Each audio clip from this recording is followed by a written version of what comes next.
ತುಳು ಚಿತ್ರರಂಗದ ಇಷ್ಟು ವರ್ಷಗಳ ಚರಿತ್ರೆಯಲ್ಲಿ ಮೊಟ್ಟ ಮೊದಲ ಅತ್ಯುತ್ತಮ ಪೋಷಕ ನಟ ರಾಜ್ಯ ಪ್ರಶಸ್ತಿ ಪಡೆದವನು ನಾನು. ಯಾರ ಬಾಯಲ್ಲೂ ಅದು ಇಲ್ಲ. ಎಂಥದ್ದು ನಮ್ಮ ರಿಷಬ್ ಶೆಟ್ಟರ ಸಿನಿಮಾ ಕಾಂತಾರದ ಬಗ್ಗೆ ಏನು ಹೇಳ್ತಿದ್ರೆ, ನಾವು ಕಾಂತಾರದಂಥ ಸಿನಿಮಾನ ಹಿಂದೆನೇ ಶಿವದರ್ಶ್ ಶೆಟ್ಟರು ಮಾಡಿದರೆ ಆಗ ಸೋಷಿಯಲ್ ಮೀಡಿಯಾ ಇಷ್ಟು ಹೈಪ್ ಇರಲಿಲ್ಲ. ತುಳು ಚಿತ್ರರಂಗದವರು ನನಗೆ ಪಾತ್ರ ಕೊಡೋದಿಲ್ಲ. ನನಗೆ ಯೋಗ್ಯತೆ ಇಲ್ವೋ ಏನೋ ನನಗೆ ಇನ್ನೂ ಅರ್ಥ ಆಗ್ತಿಲ್ಲ.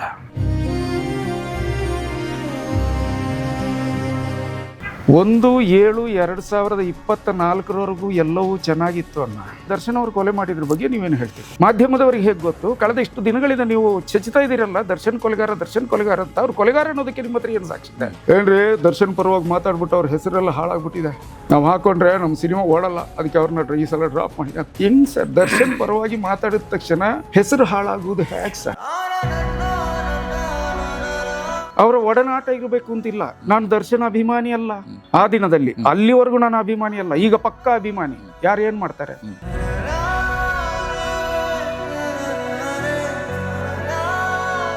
ಇಲ್ಲಿ ಪರ್ಫಾರ್ಮೆನ್ಸ್ ನೋಡಿ ಅವಕಾಶ ಕೊಡೋದಿಲ್ಲಲ್ಲ. ಇಲ್ಲಿ ಯಾರು ನಮ್ಮ ಅಭಿಮಾನಿ ದೇವರುಗಳು ಹೇಳಿದಂಗೆ ಬಕೆಟ್ ಹಿಡಿಯೋದು ನೋಡಿ ಅವಕಾಶ ಕೊಡೋದಲ್ವ? ಯಾಕಂದ್ರೆ ನಾನು ಅವ್ರನ್ನ ತುಂಬ ಗೌರವಿಸ್ತೀನಿ, ಸಂತೋಷ್ ಆನಂದರಾಮ್ ಸರ್ ಅವ್ರನ್ನ. ಆ ವಿಷಯ ಹೇಳ್ಬಿಟ್ಟು ನನ್ನ ಬಗ್ಗೆ ಅಪ್ಪು ಸಾರಿಗೆ ಹೇಳಿದೆ. ಆಮೇಲಿಂದ ಅಪ್ಪು ಸಾರಿಗೆ ತುಂಬ ಇಷ್ಟ. ನಾನು ಕಣ್ಣಾಗೆಲ್ಲ ಮಾತಾಡಿದೆ. ಇವತ್ತಿಗೂ ನನ್ನ ಮನಸ್ಸಲ್ಲಿರೋದು ನನ್ನ ಅಪ್ಪ ಹೇಳಿದಂಥ ಮಾತು. ಅಪ್ಪ ಇಲ್ಲ ಈಗ ನನ್ನ ಜೊತೆ. ರಾಕ್ಲೈನ್ ವೆಂಕಟೇಶ್ ಸರ್ ನನಗೆ ಸಹಾಯ ಮಾಡಿದ ಅವತ್ತಿನಿಂದ ನಾನು ಬದಲಾಗಿದ್ದೀನಿ. ನನ್ನ ಮನಸ್ಥಿತಿ ಬದಲಾಗಿದೆ. ವಿದಿನ್ 20 ಮಿನಿಟ್ 15 ಮಿನಿಟ್ಸ್ ಏನೋ ನನ್ನ ಅಕೌಂಟಲ್ಲಿ 50,000 ಇತ್ತು. ರಕ್ಷಿತ್ ಶೆಟ್ಟರು ಕಳಿಸಿದ್ರು. ಯುವರತ್ನದಲ್ಲಿ ಬೆಲ್ ಹೊಡೆಯುವ ತಾತನಿಗೆ 3 ಕೋಟಿಯ ಮನೆ ಕಟ್ಟಿ ಕೊಟ್ಟ ಅಪ್ಪು ಸರ್ ಅಂತ.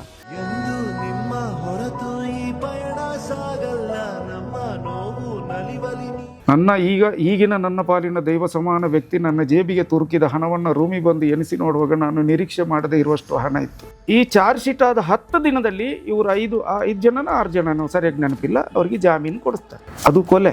ಆತನದ ಪ್ರಕರಣ ಇದೆ. ಇನ್ನೊಬ್ಬರ ಪತ್ನಿಗೆ ಅಶ್ಲೀಲ ಫೋಟೋ ಕಳಿಸಿರುವಂತ ಪ್ರಕರಣ.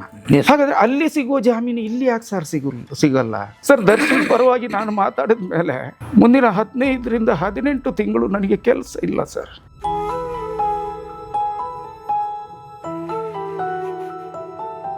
ಆಗ ನನಗೆ ಅರ್ಥ ಆಯಿತು, ಕನ್ನಡ ಚಿತ್ರರಂಗದಲ್ಲಿ ದರ್ಶನ ವಿರುದ್ಧವಾಗಿ ಚಿತ್ರರಂಗದ ಒಳಗೆ ಎಷ್ಟು ಜನರಿದ್ದಾರೆ ಅಂತ. ಯಾವತ್ತೂ ಜಾಮೀನು ಸಿಗಬೇಕಿತ್ತಲ್ಲ ಸರ್ ದರ್ಶನ್ ಅವರಿಗೆ. ಯಾಕೆ ಸರ್? ಇದರ ಹಿಂದೆ ಯಾರಿದ್ದಾರೆ ಸರ್? ಲಕ್ಷಾಂತರ ಫೇಕ್ ಅಕೌಂಟ್ ಕ್ರಿಯೇಟ್ ಮಾಡಲಿಕ್ಕೆ ಕಾರಣ ಯಾರು ಸರ್? ಈಗ ಈ ಮಾತಾಡಿರೋದ್ರಿಂದ ಮತ್ತೆ ಸಿಗುವ ಅವಕಾಶ ಸಿಗದಿದ್ದಾದರೆ 18 ತಿಂಗಳೇ ಕಷ್ಟಪಟ್ಟು ಜೀವನ ಮಾಡಿದ್ದೀನಿ. ನನಗೆ ಗೊತ್ತಿದೆ ಸರ್, ನನಗೆ ದರ್ಶನ್ ಪರವಾಗಿ ಇಷ್ಟೆಲ್ಲ ಮಾತಾಡಿದೆ ಅನ್ನೋ ಕಾರಣಕ್ಕಾಗಿ ನನಗೆ ಇನ್ನೂ ಕೆಲಸ ಕೊಡುವುದಿಲ್ಲ. ನಾನೇನು ದೊಡ್ಡ ನಟ ಅಲ್ಲ ಸರ್, ನಾನು ಹೊಟ್ಟೆಪಾಡಿನ ನಟ. ಇವತ್ತು ದುಡಿದ್ರೆ ನಾಳೆ ನನ್ನ ಮನೆಯಲ್ಲಿ ಒಲೆ ಉರಿಯುತ್ತೆ. ನೀವು ಕೆಲಸ ಕಿತ್ಕೊಂಡ್ರೆ ನನ್ನ ಮನೆಯಲ್ಲಿ ಒಲೆ ಉರಿಯಲ್ಲ. ಇಷ್ಟೇ ವ್ಯತ್ಯಾಸ. ನನ್ನ ಭಾವಂದಿರೆ, ನನ್ನ ಮಾವನ ಮಕ್ಕಳು, ಅವರು ನನ್ನನ್ನು ಕೈ ಹಿಡಿದ್ರು ಸರ್ 18 ತಿಂಗಳು. ಆದರೆ ಎಷ್ಟು ಅಂತ ಕೇಳೋಣ ಸರ್ ಇನ್ನೊಬ್ಬರ ಹತ್ರ. ಭಾಳ ನೋವು ಆಗ್ತಿತ್ತು. ಇನ್ನು ಜೀವನನೇ ಬೇಡ ಅಂತೇಳಿ ತೀರ್ಮಾನ ಮಾಡಿದೆ.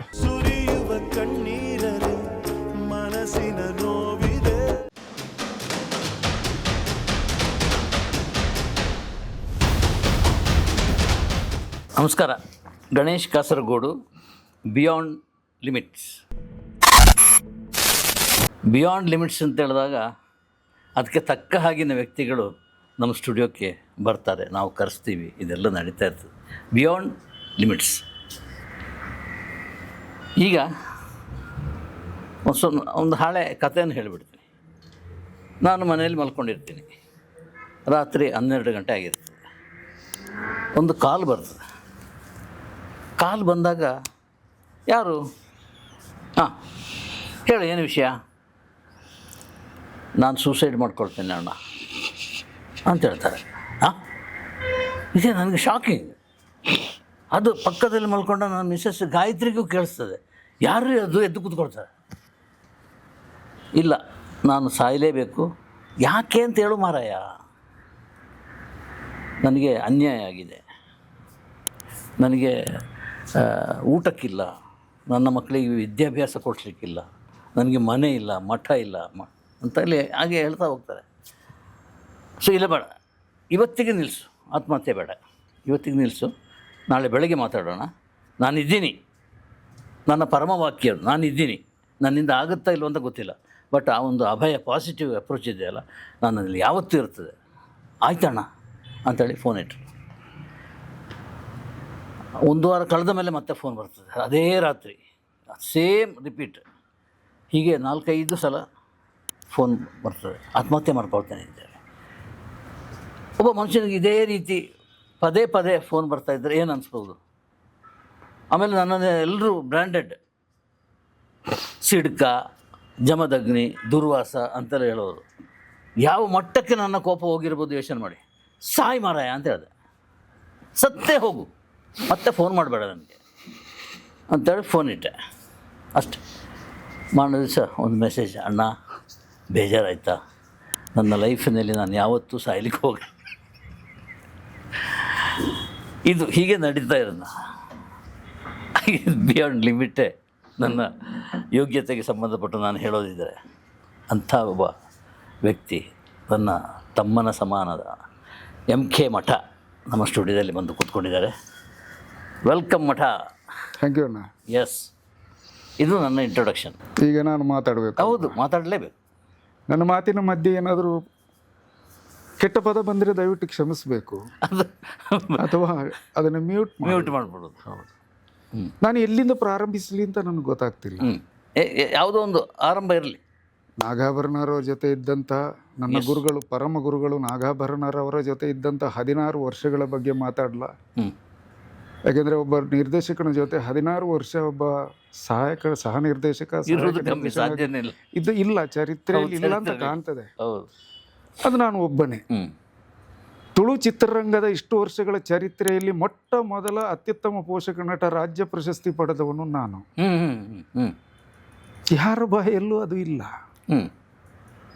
ಒಬ್ಬರು ನಮ್ಮ ಆಪ್ತರೊಬ್ಬರು ಪುಸ್ತಕ ಬರೆದರು ತುಳು ಚಿತ್ರರಂಗದ ಬಗ್ಗೆ. ಅದರಲ್ಲೂ ಕೂಡ ಮೊದಲ ಪ್ರಶಸ್ತಿ ಬಂದದ್ದು ನನಗೆ ಅನ್ನುವ ಉಲ್ಲೇಖ ಇಲ್ಲ.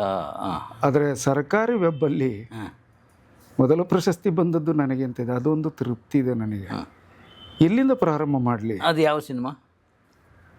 ನಮ್ಮ ಶಿವಧ್ವಜ್ ಶೆಟ್ಟರ್ ಅಂತ ಒಬ್ರು ಇದ್ದಾರೆ. ಅವರೊಂದು ಸಿನಿಮಾ ಮಾಡಿದಾಗ ಆಗಿನ್ನೂ ನಾನು ನಾಗಾಭರಣ ಸರ್ ಜೊತೆನೇ ಇದ್ದೆ. ಅವರು ಸಿನಿಮಾ ಮಾಡಲಿಕ್ಕೆ ಹೊರಟಾಗ ನನ್ನನ್ನು ಕರೆದು ಮಾತಾಡ್ಸಿದ್ರು. ಯಾಕೆ ಇವರು ಅಪರೂಪ ಕರೆದ್ರಲ್ಲ ಅಂಥೇಳಿ ನಾನು ಹೋಗಿ ಮಾತಾಡಿದೆ. ಬಂದ ಮೇಲೆ ಅವ್ರು ಹೇಳಿದ್ರು, ನಾನೊಂದು ಸಿನಿಮಾ ಮಾಡ್ತಿದ್ದೀನಿ, ಅದರಲ್ಲಿ ಚನಿಯ ಅಂತ ಒಂದು ಪಾತ್ರ ಇದೆ, ಅವನ ಅಪ್ಪನ ಪಾತ್ರ ನೀವು ಮಾಡಬೇಕು,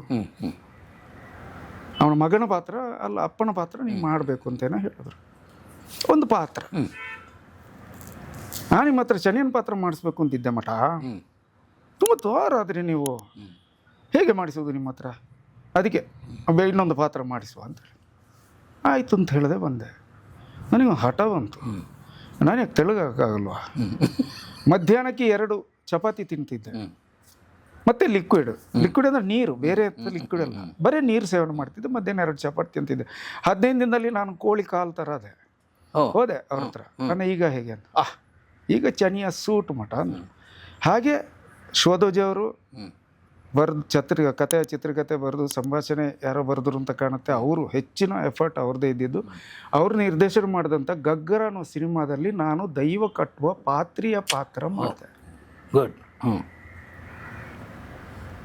ಆ ಪಾತ್ರ ಮಾಡುವಾಗ ಈಗ ಎಂಥದ್ದು ನಮ್ಮ ರಿಷಬ್ ಶೆಟ್ಟರ ಸಿನಿಮಾ ಕಾಂತಾರದ ಬಗ್ಗೆ ಏನು ಹೇಳ್ತಿದ್ದೀರ? ನಾವು ಕಾಂತಾರದಂಥ ಸಿನಿಮಾನ ಹಿಂದೆನೇ ಶಿವಧ್ವಜ್ ಶೆಟ್ಟರು ಮಾಡಿದ್ದಾರೆ. ಆಗ ಸೋಷಿಯಲ್ ಮೀಡಿಯಾ ಇಷ್ಟು ಹೈಪ್ ಇರಲಿಲ್ಲ, ಮಾಧ್ಯಮ ಇಷ್ಟು ಹೈಪ್ ಇರಲಿಲ್ಲ. ಹಾಗಾಗಿ ಅದು ಎಲ್ರಿಗೂ ಗೊತ್ತಾಗಲಿಲ್ಲ. ಸಿನಿಮಾಗೆ ನ್ಯಾಷನಲ್ ಅವಾರ್ಡ್ ಬಂತು ಗಗ್ಗರಕ್ಕೆ. ನನಗೆ ರಾಜ್ಯ ಪ್ರಶಸ್ತಿ ಬಂತು. ಆಗ ಸದಸ್ಯರಾಗಿದ್ದವರು KV ರಾಜು ಅವರು ಅಂತ ಕಾಣ್ತದೆ ಅವಾರ್ಡ್ ಕಮಿಟಿಯಲ್ಲಿ. ಆಗ ನನಗೆ ರಾಜ್ಯ ಪ್ರಶಸ್ತಿ ಬಂತು. ಅದು ತುಳು ಚಿತ್ರರಂಗದ ಇತಿಹಾಸದಲ್ಲಿ ಮೊಟ್ಟ ಮೊದಲ ರಾಜ್ಯ ಪ್ರಶಸ್ತಿ ಬಂದದ್ದು. ಅದೇನು ಪೋಷಕ ನಟ ಅಂತೇಳಿ? ಪೋಷಕ best supporting actor state award. Okay. ಅದಾದಮೇಲೆ ತುಳು ಚಿತ್ರರಂಗದಲ್ಲಿ ನನಗೆ ಪಾತ್ರವೇ ಬರಲಿಲ್ಲ. ಯಾಕೆ ಗೊತ್ತಿಲ್ಲ. ಅದಾದಮೇಲೆ ನಮ್ಮ ಚೇತನ್ ಮುಂಡಾಡಿಯವರ ಮದಿಪ್ಪು ಚಿತ್ರದಲ್ಲಿ ಮಾಡಿದೆ. ಅದರಲ್ಲೂ ದೈವ ಕಟ್ಟುವ ಪಾತ್ರಿಯ ಪಾತ್ರ. ಅದರಲ್ಲಿ ಹೇಗೆ ಅಂದರೆ ನಾನು ಚಿತ್ರೀಕರಣಕ್ಕೆ ಹೋಗುವ 4 ದಿನ ಮೊದಲೇ ನಾನ್ ವೆಜ್ ತಿನ್ನೋದನ್ನು ಬಿಟ್ಟೆ, ಮೊಟ್ಟೆ ಕೂಡ ಮುಟ್ಟಲಿಲ್ಲ. ನನ್ನ ಮನೆಯಲ್ಲಿ ಇರುವಷ್ಟು ದಿನ 4 ದಿನ ಏನಿತ್ತು, ನನ್ನ ಮಿಸ್ಸಸ್ ಕೂಡ ನಾನ್ ವೆಜ್ ಮಾಡಲಿಲ್ಲ, ಬರೀ ತರಕಾರಿ ಮಾಡ್ತಿದ್ರು. ನಾನು ಅಲ್ಲಿಂದ ಹೊರಟೆ. ಮತ್ತೆ 31 ದಿನ ಚಿತ್ರೀಕರಣ ಮುಗಿದು ಬರುವವರೆಗೂ ನಾನು ನಾನ್ ವೆಜ್ ಮುಟ್ಲಿಲ್ಲ. ಅದು ತುಂಬ ಒಳ್ಳೆಯ ಅನುಭವ ಕೊಟ್ಟಂಥ ಚಿತ್ರ ಚೇತನ್ ಮುಂಡಾಡಿ ಅವರದ್ದು. ಕೊಕ್ಕಡದಲ್ಲಿ ಶೂಟಿಂಗ್ ನಡೀತು, ಕೊಕ್ಕಡದ ಪಕ್ಕದ ಊರಲ್ಲಿ ಶೂಟಿಂಗ್ ನಡೀತಿದ್ದು, ಕೊಕ್ಕಡದಲ್ಲಿ ಲಾಡ್ಜ್ ಹಾಕಿದ್ರು. ನನಗೆ ಗುಟ್ಕ ತಿನ್ನುವ ಅಭ್ಯಾಸ ಇತ್ತು. ಇವತ್ತಿನಿಂದ ಗುಟ್ಕ ತಿನ್ನಲ್ಲ ಅಂತ ಬಿಟ್ಟೆ. 24 ಗಂಟೆ ಆಗುವಾಗ ನನ್ನ ಇಲ್ಲೊಂದು ಗುಳ್ಳೆ ಎದ್ದೇಳ್ತು. ಆ ಗುಳ್ಳೆ ಈಗಲೂ ಇದೆ. ಆ ಗುಳ್ಳೆಯಿಂದಾಗಿ ನಾನೇನಾದರೂ ಹೊರ ಆಗ್ತೇನೋ ಗೊತ್ತಿಲ್ಲ ಅಂತ ಅಷ್ಟು ಅಲ್ಲಿಂದ ಮದಿಪು ಪ್ರಾರಂಭ ಆದಲ್ಲಿಂದ ಇಲ್ಲಿವರೆಗೂ ಆ ಗುಳ್ಳೆ ಬೆಳೀತಾ ಬೆಳೀತಾ ಬೆಳೀತಾ ಬಂದು ಇಷ್ಟು ದಪ್ಪ ಆಗಿದೆ. ಚಿತ್ರೀಕರಣ ಮುಗಿಸಿ 31 ದಿನ ಏನೋ ಚಿತ್ರೀಕರಣ ಇತ್ತು. ಚಿತ್ರೀಕರಣ ಮುಗಿಸಿ ಬರುವವರೆಗೂ ನಾನು ನಾನ್ ವೆಜ್ ಮುಟ್ಲಿಲ್ಲ. ಆ 35 ದಿನ ಕಳೆದು ಬಂದ ಮೇಲೆ ನನಗೆ ಹಬ್ಬ ಮನೆಯಲ್ಲಿ ನಾನ್ ವೆಜ್ 24 ಗಂಟೆ. ಆ ಚಿತ್ರಕ್ಕೆ ನ್ಯಾಷನಲ್ ಅವಾರ್ಡ್ ಬಂತು. ಆ ಚಿತ್ರದ ನನ್ನ ಪಾತ್ರಕ್ಕೆ ನಾನು ನ್ಯಾಷನಲ್ ಅವಾರ್ಡಲ್ಲಿ ಇದ್ದ ಲಿಸ್ಟಲ್ಲಿ ಇದ್ದೆ. ನನಗೆ ದೆಹಲಿಯಿಂದ ಫೋನ್ ಬಂದಿತ್ತು. ಇದೇ ನಮ್ಮ ಶೋಧ ಶೆಟ್ಟರೆ ಫೋನ್ ಮಾಡಿದ್ರು, ಮಠ ನಾಳೆ ಟಿ ವಿ ನೋಡಿ ಅಂತ ಹೇಳಿದರು. ನಾನು ತುಂಬ ಖುಷಿಯಲ್ಲಿ ಟಿ ವಿ ನೋಡ್ತಿದ್ದಾಗ ಅಕ್ಷಯ್ ಕುಮಾರ್ ಅವ್ರಿಗೆ ವರ್ಗಾವಣೆ ಆಯಿತು ಆ ಪ್ರಶಸ್ತಿ. ನಾನು ಅನ್ನೋನ್ ಪರ್ಸನ್, ಅವರು ವಿಶ್ವವಿಖ್ಯಾತರು. ಹಾಗಾಗಿ ಆ ಪಾತ್ರ ಹಾಗೆ ಹೋಯಿತು. ಆದರೂ ತುಳು ಚಿತ್ರರಂಗದವರು ನನಗೆ ಪಾತ್ರ ಕೊಡೋದಿಲ್ಲ. ನನಗೆ ಯೋಗ್ಯತೆ ಇಲ್ವೋ ಏನೋ ನನಗೆ ಇನ್ನೂ ಅರ್ಥ ಆಗ್ತಿಲ್ಲ. ಅಲ್ಲಿಂದ ಜರ್ನಿ ಮುಂದುವರಿಯಿತು, ನಾಗಾಭರಣ ಜೊತೆ ಮುಂದುವರಿಯಿತು. ಅಲ್ಲಿದ್ದು ಮತ್ತೆ ಈ ಹಿಂದೆ ತುಂಬ ಕಡೆ ಹೇಳಿದ್ದೀನಿ. ನಾನೊಬ್ಬ ಪತ್ರಕರ್ತ ಆಗಿದ್ದವನಾಗಿರೋದ್ರಿಂದ ಮತ್ತೆ ಅದನ್ನೇ ರಿಪೀಟ್ ಮಾಡೋದಕ್ಕಿಂತ ಇತ್ತೀಚಿನ ದಿನಗಳಲ್ಲಿ ನಡೆದಂಥ ಕೆಲವು ಘಟನೆಗಳನ್ನು ನಿಮ್ಮ ಹತ್ರ ಹಂಚ್ಕೋಬೇಕು ಅಂತಿದ್ದೀನಿ. ಕನ್ನಡ ಫಿಲ್ಮ್ ಯಾವ್ದು ಮಾಡಿರೋದು? ಕನ್ನಡ ಫಿಲ್ಮು ತುಂಬ ಮಾಡಿದ್ದಾನೆ. ಒಂದು 4-5 ಹೆಸರು ಮುಖ್ಯವಾಗಿ ಹೇಳಬೇಕು ಅಂದರೆ ಗಜಕೇಸರಿ, ಯಶ್ ಅವರದು, ಆ ಗುಡ್ಡದ ಮೇಲೆ ಸಕಲೇಶ್ಪುರ ಕಾಡಿನೊಳಗೆ. ಆಮೇಲೆ ನಮ್ಮ ಸತ್ಯಪ್ರಕಾಶ್ ಅವರ ರಾಮ ರೇ. ಅದಾದ್ಮೇಲೆ ರಾಜಕುಮಾರ, ಯುವರತ್ನ. ರಾಜಕುಮಾರ ಆದಮೇಲೆ ನಾನು ಗಡ್ಡ ತೆಗೆದಿಲ್ಲ. ಈ ಗಡ್ಡಕ್ಕೊಂದು 10 ವರ್ಷದ ವಯಸ್ಸು. ಅದಾದಮೇಲೆ ಗಡ್ಡ ತೆಗೆದಿಲ್ಲ. ಮತ್ತು ಅಪ್ಪು ಸರ್ ನಮ್ಮನ್ನು ಬಿಟ್ಟು ಹೋದ್ಮೇಲೆ ಒಂಥರ ವೈರಾಗ್ಯ ಬಂದ್ಬಿಡ್ತು. ನಾನು ಗಡ್ಡ ಮುಟ್ಟೋದೇ ಬೇಡ ಅಂತ ಅನ್ನಿಸ್ತು. ಯಾವಾಗಲಾದ್ರೂ ಜಾಸ್ತಿ ಆದಾಗ ಮಕ್ಕಳ ಉಪದ್ರಕ್ಕೆ ಹೋಗಿ ಸ್ವಲ್ಪ ಟ್ರಿಮ್ ಮಾಡಿಕೊಂಡು ಬರ್ತೇನೆ ಅಷ್ಟೇ. ಈಗ ನಮ್ಮ ಪೂರ್ಣಚಂದ್ರ ಅವರು ಒಂದು ಕತೆ ಹೇಳಿದ್ರು ಮೊನ್ನೆ. ಆ ಪಾತ್ರಕ್ಕೆ ನಾನು ಈಗ ಇಷ್ಟು ಗಡ್ಡ ಇಟ್ಟರೆ ನನಗೆ ಚೆನ್ನಾಗಿರಲ್ಲ, ಪಾತ್ರಕ್ಕೋಸ್ಕರ ಗಡ್ಡ ತೆಗೆಸ್ಬೇಕು ಅಂತಿದ್ದೀನಿ. ಗೊತ್ತಿಲ್ಲ ಏನಾಗ್ತದೆ ಅಂತ. ಯಾಕೆಂದರೆ ಇತ್ತೀಚಿನ ದಿನಗಳಲ್ಲಿ ಕೆಲವು ನಿರ್ಮಾಪಕರುಗಳು ಫೋನ್ ಮಾಡ್ತಾರೆ, ಮಾತುಕತೆ ಆಡುತ್ತೆ, ಫಿಕ್ಸ್ ಆಗುತ್ತೆ. ಆಮೇಲೆ ನೋಡಿದ್ರೆ ಪಾತ್ರಗಳು ಕ್ಯಾನ್ಸಲ್ ಆಗುತ್ತೆ. 1/7/2024 ಎಲ್ಲವೂ ಚೆನ್ನಾಗಿತ್ತು ಅಣ್ಣ. ಕೆಲಸ ಇತ್ತು ಕೈ ತುಂಬ, ಹೊಟ್ಟೆಪಾಡು ಚೆನ್ನಾಗಿ ನಡೀತಿತ್ತು. ಒಂದು ಸಿನಿಮಾದ ಕೆಲಸ ಸಿಕ್ಕಿದ ತಕ್ಷಣ ನನ್ನ ಮನೆ ನೀವು ನೋಡಿದ್ದೀರಿ, ಪಂಚವಾರ್ಷಿಕ ಯೋಜನೆ.